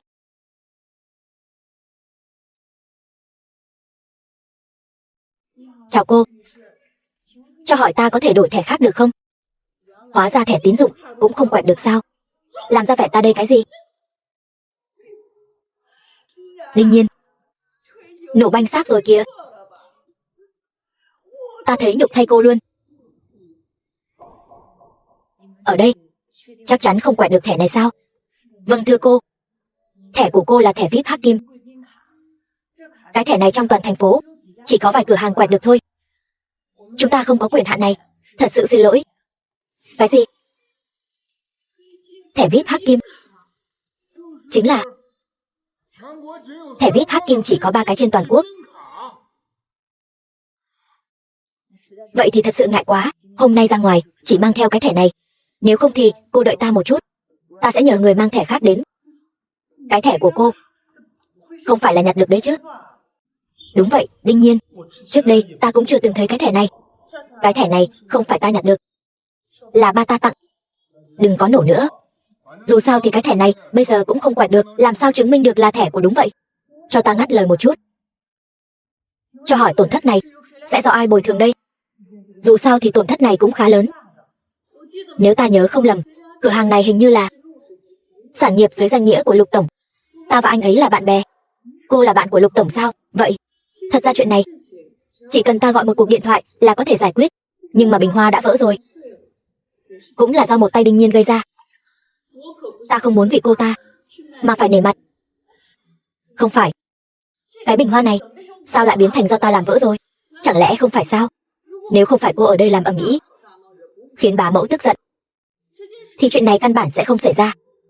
Vậy sao cô không nói kẻ gây ra tội lỗi là Bành Thần tổ chức tiệc hôm nay chứ? Đương nhiên, chuyện này vốn dĩ là cô sai trước. Nếu như lúc nãy cô lễ phép một chút, thì chuyện cũng sẽ không ồn ào đến mức này. Thật là nghiệp chướng, còn chưa bước qua cửa mà đã gây ra chuyện lớn như vậy, khiến nhà chúng ta phải bồi thường oan mấy triệu. Bành Thần, đây chính là bạn gái tốt mà con tìm đấy. Đương nhiên, Cô cứ chịu nhún nhường đi, xin lỗi Tiểu Hy đi, xin lỗi mẹ ta đi. Biết đâu Tiểu Hy sẽ nể mặt. Nhờ Lục tổng giúp đỡ đấy. Sao?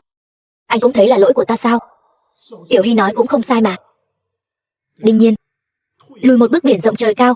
Được rồi. Cho dù cô ta đúng đi nữa, thì ta cũng không cần cô ta giúp. Lục tổng của Lục thị tập đoàn là bạn tốt của ta. Chỉ cần ta nói một câu, cũng chẳng cần ta bồi thường. Đương nhiên. Cô nổ, cũng nổ cái mới mẻ chút đi. Có thể đừng bắt chước ta không? Lục tổng sao lại quen biết loại con bé chăn trâu như cô? Đúng vậy. Lục tổng là công tử bột. Đi ngoài đường, cũng chẳng thèm liếc nhìn cô một cái.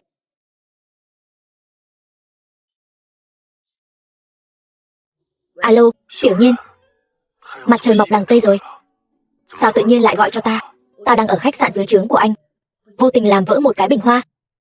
Anh sẽ không bắt ta bồi thường chứ? Đương nhiên là không. Ta sẽ nói với người của khách sạn ngay. Cảm ơn anh nhé. Đừng tưởng cô gọi một cú điện thoại là chúng ta tin cô nhé. Cô đừng có diễn trò ở đây nữa. Alo. Chuyện ở đây. Cái gì? Được. Lục tổng đã dặn dò rồi. Cái bình hoa này, các người không cần bồi thường nữa. Ta đã nói mà. Ta là bạn tốt của Lục tổng. Vừa mới gửi cho anh ấy một tin nhắn. Không ngờ, nhanh như vậy đã dặn dò xuống rồi. Ta đã bảo mà. Lục tổng sao lại dặn dò nhanh như vậy? Hóa ra là Tiểu Hy lợi dụng lúc chúng ta không để ý, gửi tin nhắn cho Lục tổng rồi. Đúng vậy. Ta nghĩ Đinh Nhiên là bạn học đại học của ta, lại là bạn gái của thần ca ca, nên nể mặt cô ta. Vừa rồi rõ ràng là ta gọi điện cho Lục Minh mà. Sao lại thành công lao của cô rồi? Cô đừng có nhận vơ công lao nữa. Cô tưởng cô gọi một cú điện thoại là quen biết Lục tổng. Phải đó. Tiểu Hy nhà chúng ta thật là tốt bụng, làm việc tốt, cũng chẳng nói năng gì. Tiểu Hy, sau này con làm việc gì cũng phải khoa trương lên một chút. Nếu không thì công lao này hả, đều bị con nhỏ nhà quê này cướp mất rồi. Con biết rồi gì. Nhưng bây giờ con cũng không quan tâm nữa.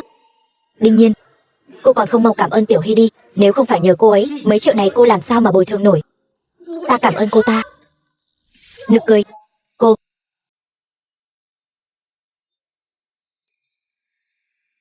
Lục Minh, sao anh lại đến đây? Không phải em nói làm vỡ bình hoa cổ sao? Anh đến xem thử, rốt cuộc là chuyện gì? Em đến đây ăn cơm cũng không nói với anh một tiếng. Biết trước thì anh đã trực tiếp nâng cấp cho mọi người lên phòng tiệc đỉnh cao nhất rồi. Sơn hào hải vị mỗi thứ một phần. Bọn họ không xứng.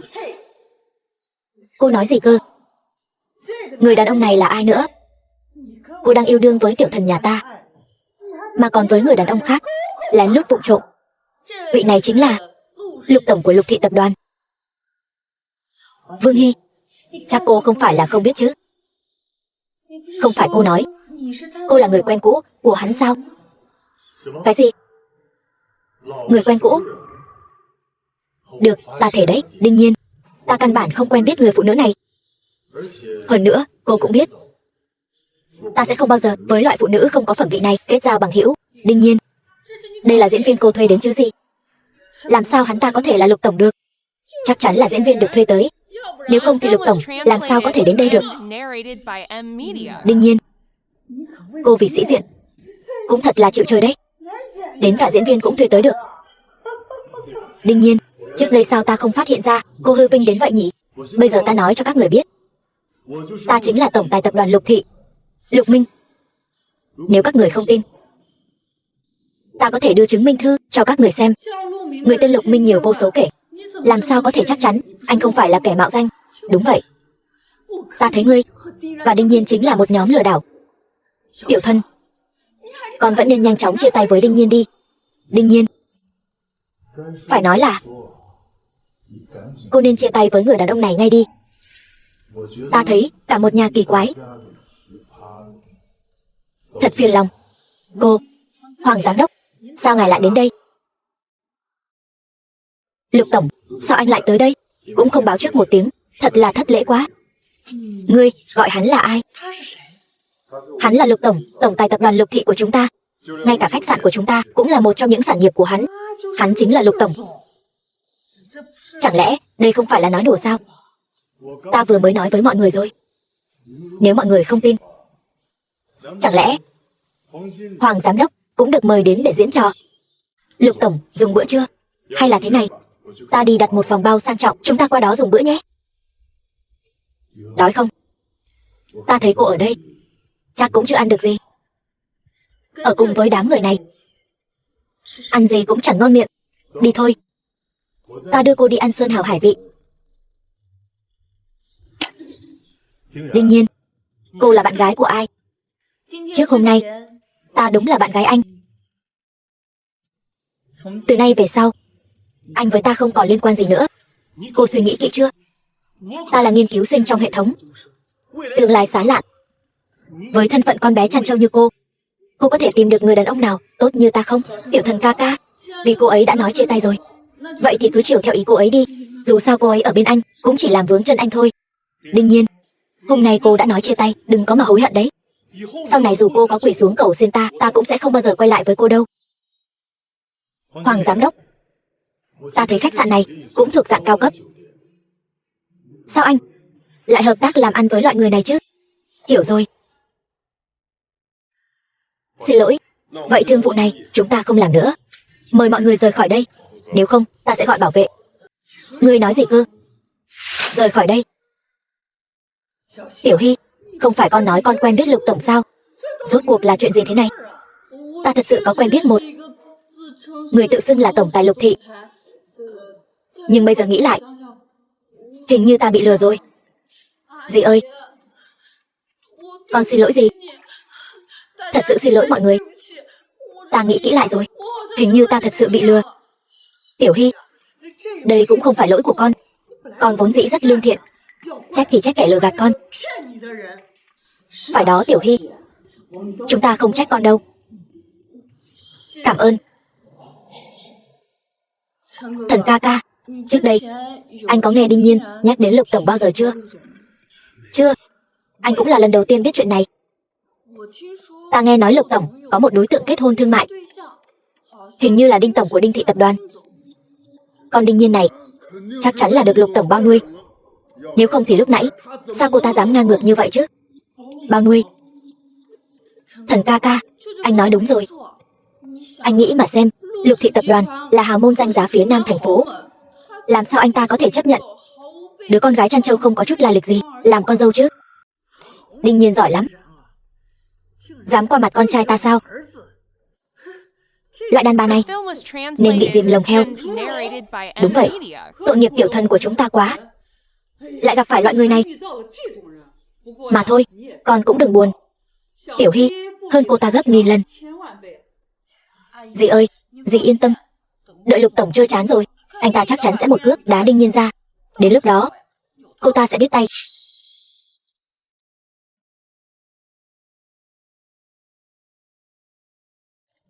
Thôi được rồi, rau ở nhà chất thành núi rồi. Ta không phải sợ ngươi đói sao? Thật không ngờ, lần này ngươi lại đến giúp ta. Không phải chúng ta đã nói rồi sao? Là người một nhà cả đời, ta nhất định phải làm chỗ dựa cho ngươi.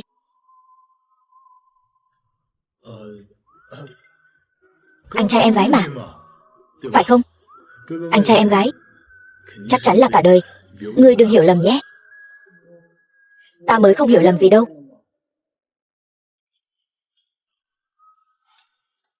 Đương nhiên, chỉ cần ngươi bằng lòng, ta nguyện ý bảo vệ ngươi cả đời.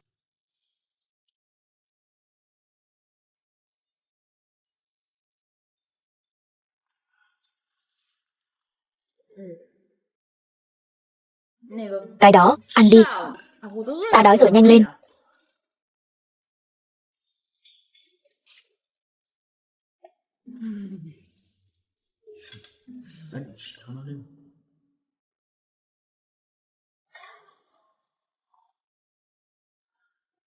Tiểu Nhiên, sao rồi? Phụ mẫu Bành gia hẳn là rất thích con đấy chứ? Có chuyện gì vậy? Sắc mặt sao khó coi thế? Đừng nhắc nữa. Mẹ Bành thân, Đúng là kẻ hám lợi.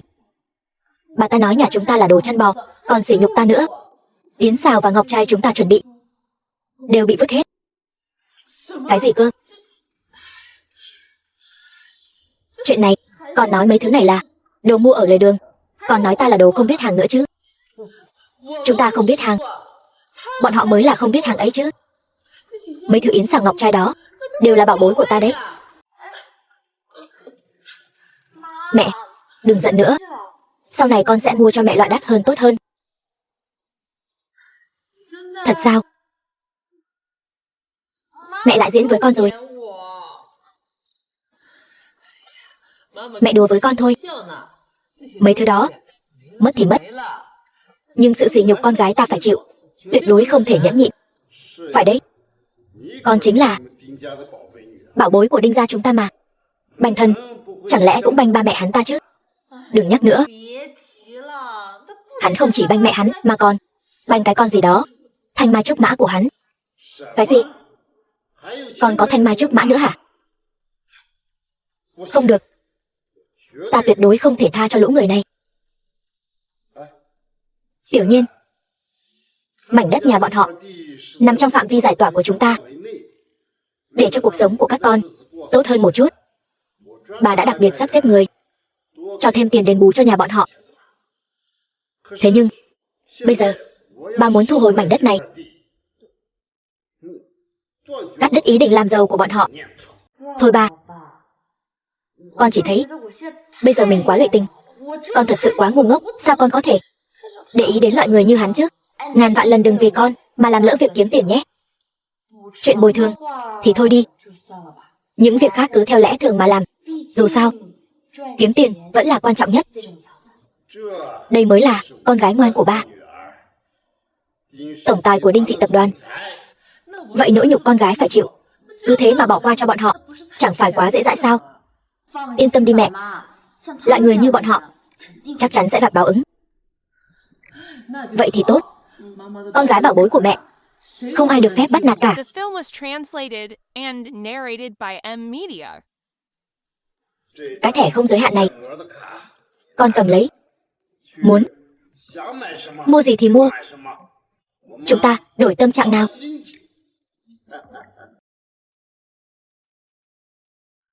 Mẹ gửi cho con cái danh sách kế hoạch ra mắt sản phẩm mới của một cửa hàng hiệu lớn, con xem có gì thích không, đến lúc đó ta sẽ mua hết cho con. Cảm ơn ba mẹ.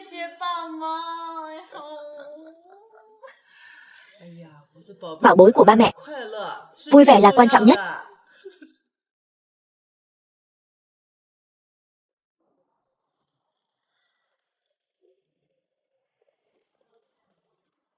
Lục Minh, sao ngươi lại ở đây? Hôm nay ta chính là tài xế riêng của cô. Sao ngươi lại có chìa khóa xe của ta? Không lẽ lão ba ta lại?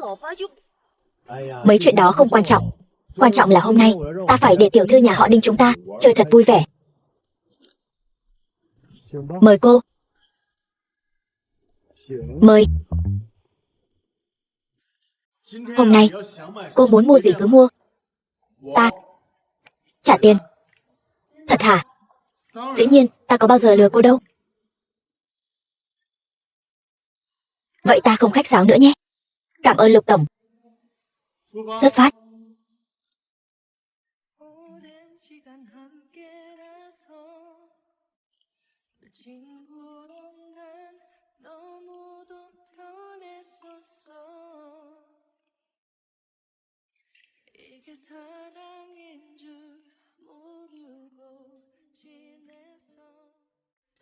Tiểu thư, mấy bộ này đều là hàng mới của chúng ta, cô mặc lên chắc chắn sẽ rất hợp.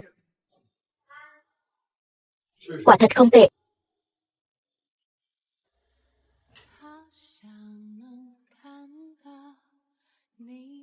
Này, cái này đẹp thật. Này Lục Minh, ngươi thấy mấy bộ này, bộ nào đẹp nhất? Ta chọn không được, nhưng ta thấy mặc trên người cô, bộ nào cũng đẹp. Tiểu thư, bạn trai cô thật tốt. Ta đã lâu không gặp người đàn ông nào đi mua sắm cùng bạn gái tận tâm như vậy.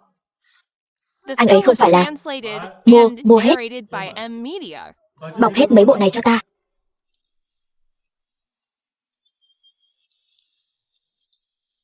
Không ngờ, tiền của ngươi dễ lừa gạt như vậy. Đó là ta cam tâm tình nguyện.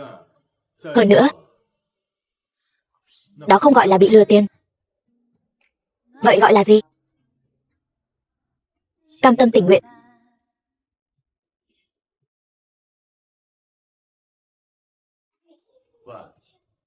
Này, đã bảo đừng đánh vào đầu rồi mà. Không khéo ngốc đấy. Đi nhanh lên. Còn nhiều chỗ chưa đi nữa. Đợi chút đã. Đi dạo lâu vậy rồi, có muốn ăn kem không? Nói thật là cũng hơi thèm. Đi, ta dẫn cô đi mua. Hay là để ta xách giúp nhé. Không cần, nhiệm vụ của ta hôm nay chính là làm anh chàng xách đồ cho cô. Tài xế kiêm thẻ ngân hàng. Thấy cô vui là ta mãn nguyện rồi. Lại nói lời ngon tiếng ngọt rồi. Sao nào? Muốn thử cơ chen chân vào sao? Xin lỗi tiểu thư, ta nói đều là thật lòng đấy. Tuyệt đối không phải cái gì mà cô gọi là lời ngon tiếng ngọt. Hơn nữa, ta làm việc từ trước đến nay chưa bao giờ ép buộc ai. Ta nhất định phải để đối phương dần dần thích ta mới được. Biết rồi, đi nhanh đi. Ta vẫn chưa mua đủ đâu. Đi thôi. Vâng.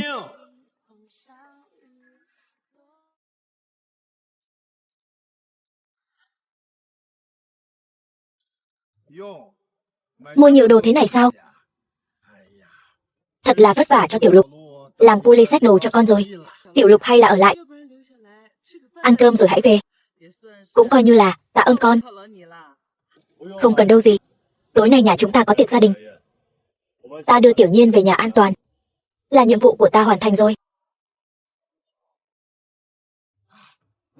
Được, vậy thì con về sớm đi. Vậy ta đi trước nhé.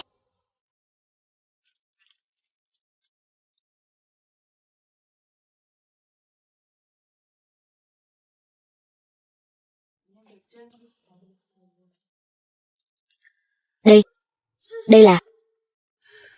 đây là quà ba mẹ chuẩn bị cho con đấy. Mau xem, có thích không? Cái này chẳng phải là chiếc túi xách phiên bản giới hạn mà con vẫn luôn ao ước sao?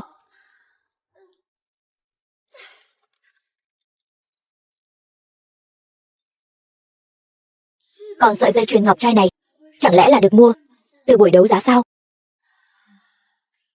Chỉ cần con gái ta thích. Có muốn hái sao trên trời, ta cũng hái xuống cho con. Cảm ơn ba mẹ. Đều là người một nhà cả. Khách sáo làm gì chứ? Ba mẹ, mong con luôn vui vẻ và hạnh phúc. Gặp phải tên khốn nạn đó đâu phải lỗi của con. Hơn nữa, con còn có ba mẹ thương yêu mà. Phải đấy. Những người theo đuổi con gái ta có thể xếp hàng dài đến tận nước Pháp. Chúng ta đừng bận tâm vì một tên đàn ông tồi. Con mới không bận tâm, hắn ta không xứng. Vậy thì tốt, nhưng mà Tiểu Nhiên này, ngày mai công ty tổ chức đại hội giải tỏa, con có tham gia không? Chẳng lẽ là dự án giải tỏa của Bành Thần sao? Đi chứ, sao lại không đi? Vậy thì tốt. Ngày mai con đến rồi thì đợi chúng ta cùng vào.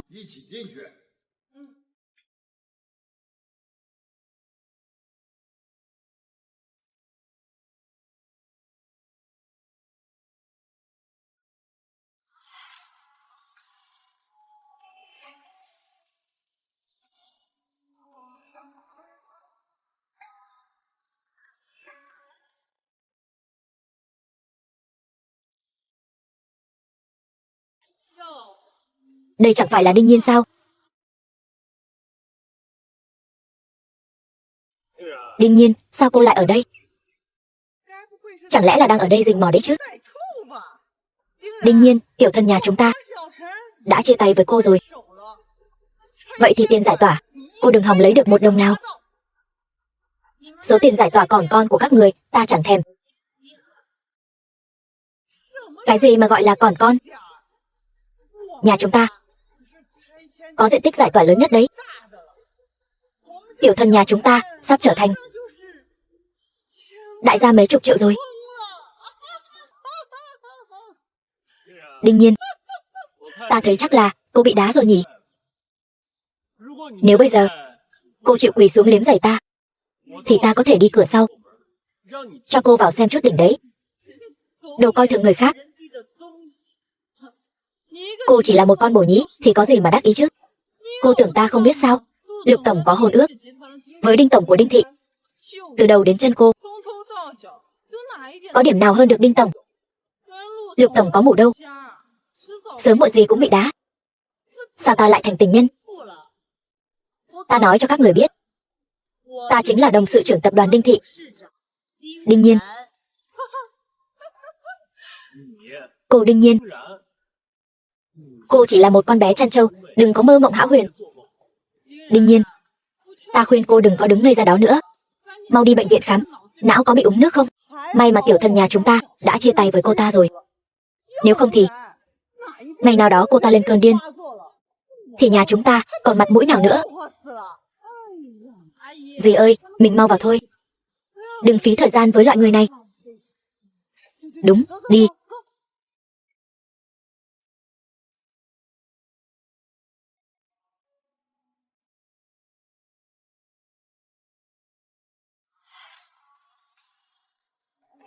Tiểu Nhiên, không đợi lâu chứ. Bố, tại bố hết, khiến con gặp phải bọn họ nhà Bành Thân. Còn có chuyện này nữa sao? Con yên tâm, ta nhất định sẽ thay con xả giận.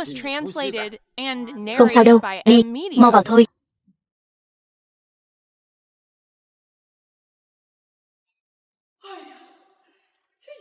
Công ty của người giàu, nó đúng là khác biệt. Ngay cả bàn ăn cũng tinh tế thế này. Nhân lúc miễn phí, ta phải ăn nhiều một chút.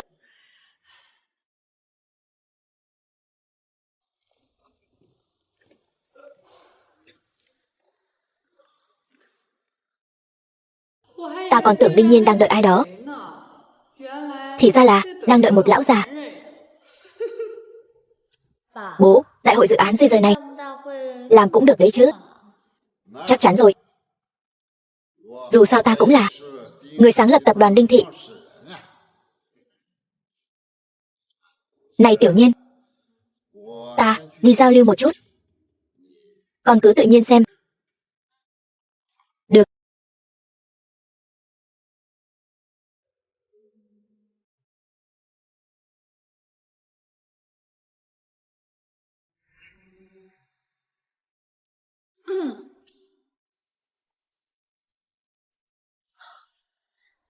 Quả thật là âm hồn bất tán. Đương nhiên, cô thật không biết xấu hổ. Vừa bị Lục tổng vứt bỏ xong, giờ lại câu được một lão già. Hạ tiện. Đương nhiên, cô điên rồi sao? Đương nhiên, nếu cô làm Tiểu Hy bị thương, ta sẽ không tha cho cô. Ai bảo cô ta ăn nói lung tung? Đáng đánh. Sao nào? Cô dám làm mà không dám để người ta nói sao? Cô chẳng phải là một người đàn bà thích bám víu sao? Câu xong Lục tổng, giờ lại câu một lão già. Trên dưới toàn thân cô cũng chỉ có khuôn mặt và thân hình là có chút giá trị, đủ để lấy lòng mấy lão già rồi.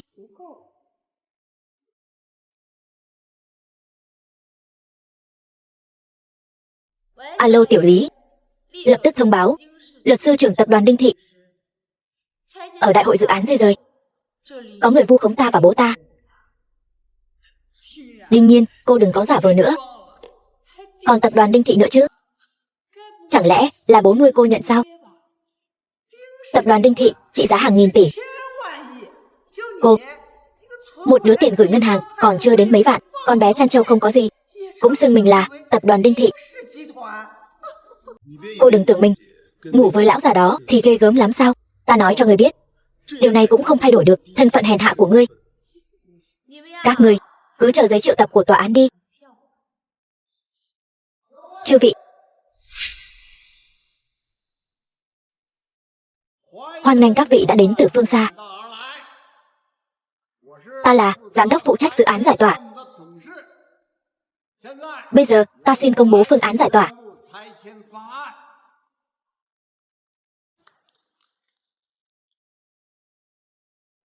Đương nhiên, nghe cho kỹ nhé. Lát nữa nghe nhà chúng ta được chia bao nhiêu tiền. Đừng có hối hận. Ta đã nói rồi, ta căn bản không thèm chút tiền ấy. Đã nhận cha nuôi rồi thì dĩ nhiên không thèm. Ta công bố phương án giải tỏa thành Nam. Khu đất của Kim Gia Phương, mỗi người mỗi hộ mỗi mét vuông bồi thường 50.000. Còn về những căn nhà ở Hòa Bình Lộ, chúng ta sẽ tạm dừng kế hoạch giải tỏa. Không dỡ nữa, sao có thể, dựa vào đâu? Đúng rồi, trước đó không phải đã nói rồi sao? Xin lỗi, chúng ta chưa bao giờ xác nhận phương án giải tỏa. Chắc hẳn các vị đều nghe đồn thôi. Sao lại thế này? Không thể nào. Đúng rồi, trước đó không phải đã nói rồi sao? Ta đã nói với tất cả họ hàng bạn bè, thông báo chuyện này rồi. Ta sắp trở thành người giàu to rồi. Ta nói cho người biết, dù thế nào đi nữa, ta cũng hơn con bé chăn trâu nhà ngươi. Bây giờ xin mời Đinh Tổng của Đinh Thị Tập đoàn chúng ta lên sân khấu cắt băng khánh thành cho dự án giải tỏa của chúng ta. Đinh Tổng,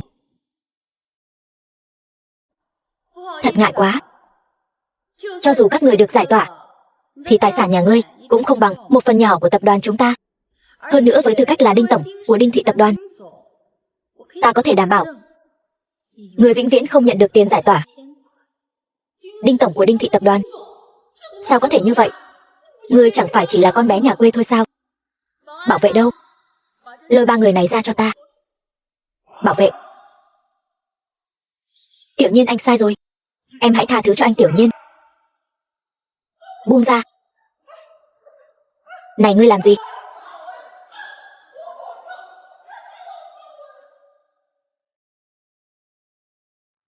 Vậy thì chúc đại hội giải tỏa của chúng ta mọi việc suôn sẻ.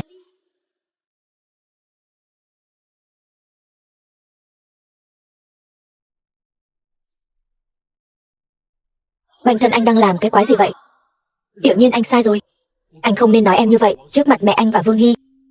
Đó không phải là ý của anh, là họ bảo anh nói như vậy. Tiểu Nhiên, em tha thứ cho anh đi.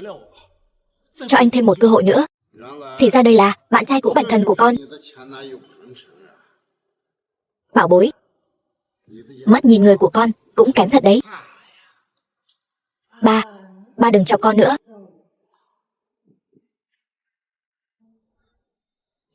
Tha thứ cho anh, ta dựa vào đâu mà tha thứ cho anh?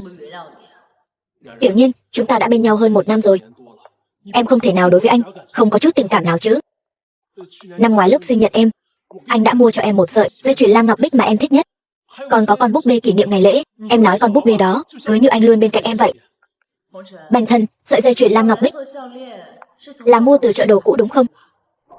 Còn con búp bê đó nữa là quà tặng khi anh ăn lẩu phải không? Ta vẫn luôn không vạch trần anh, chỉ là vì muốn giữ gìn chút lòng tự trọng đáng thương của anh. Tiểu Nhiên, chúng ta chẳng phải đã thề sẽ bên nhau trọn đời sao? Chúng ta còn cùng nhau treo ổ khóa đồng tâm nữa. Bành Thân, trước đây ta thật sự thích anh. Ta có thể không quan tâm anh có tiền hay không, chỉ cần anh cầu tiến là được rồi. Nhưng anh đã đối xử với ta thế nào? Nịnh hót kẻ quyền thế, tâm địa bất chính. Người như anh căn bản không xứng đáng để ta thích. Đương nhiên. Bảo vệ, lôi hắn ta đi cho ta. Sau này đừng để hắn ta xuất hiện trước mặt Tiểu Nhiên. Thấy một lần, đánh một lần. Chú ơi, cháu sai rồi, mọi người tha thứ cho cháu đi. Mọi người tha thứ cho cháu đi.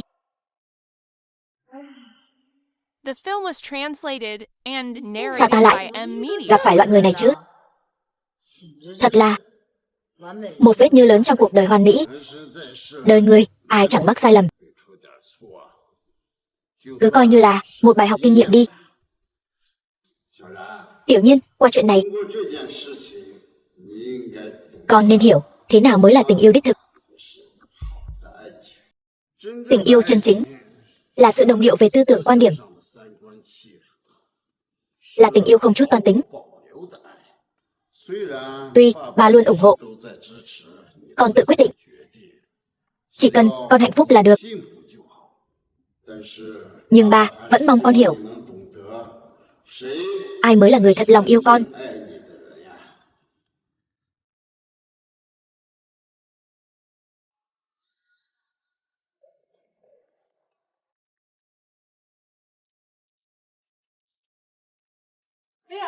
Tiểu Hy, mau vào đi.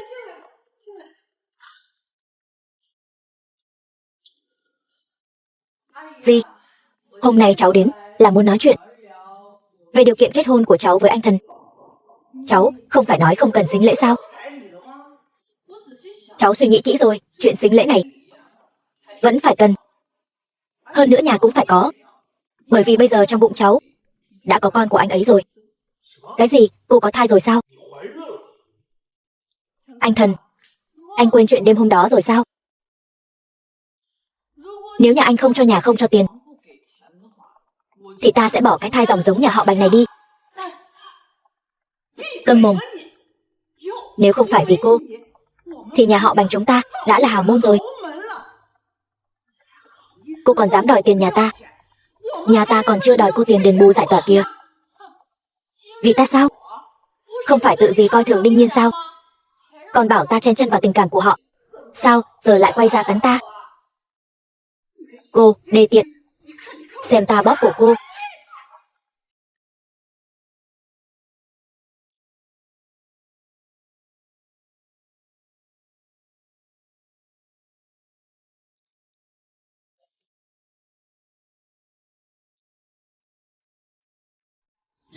Loại nước hoa này có tên là Hy Mạc Lạc Tư. Hy Mạc Lạc Tư là thần đơn phương của Hy Lạp cổ đại. Đã pha chế loại nước hoa này, điều chế vì người phụ nữ mà bản thân đơn phương yêu mến. Trên toàn cầu chỉ có duy nhất một loại. Lục Minh, anh.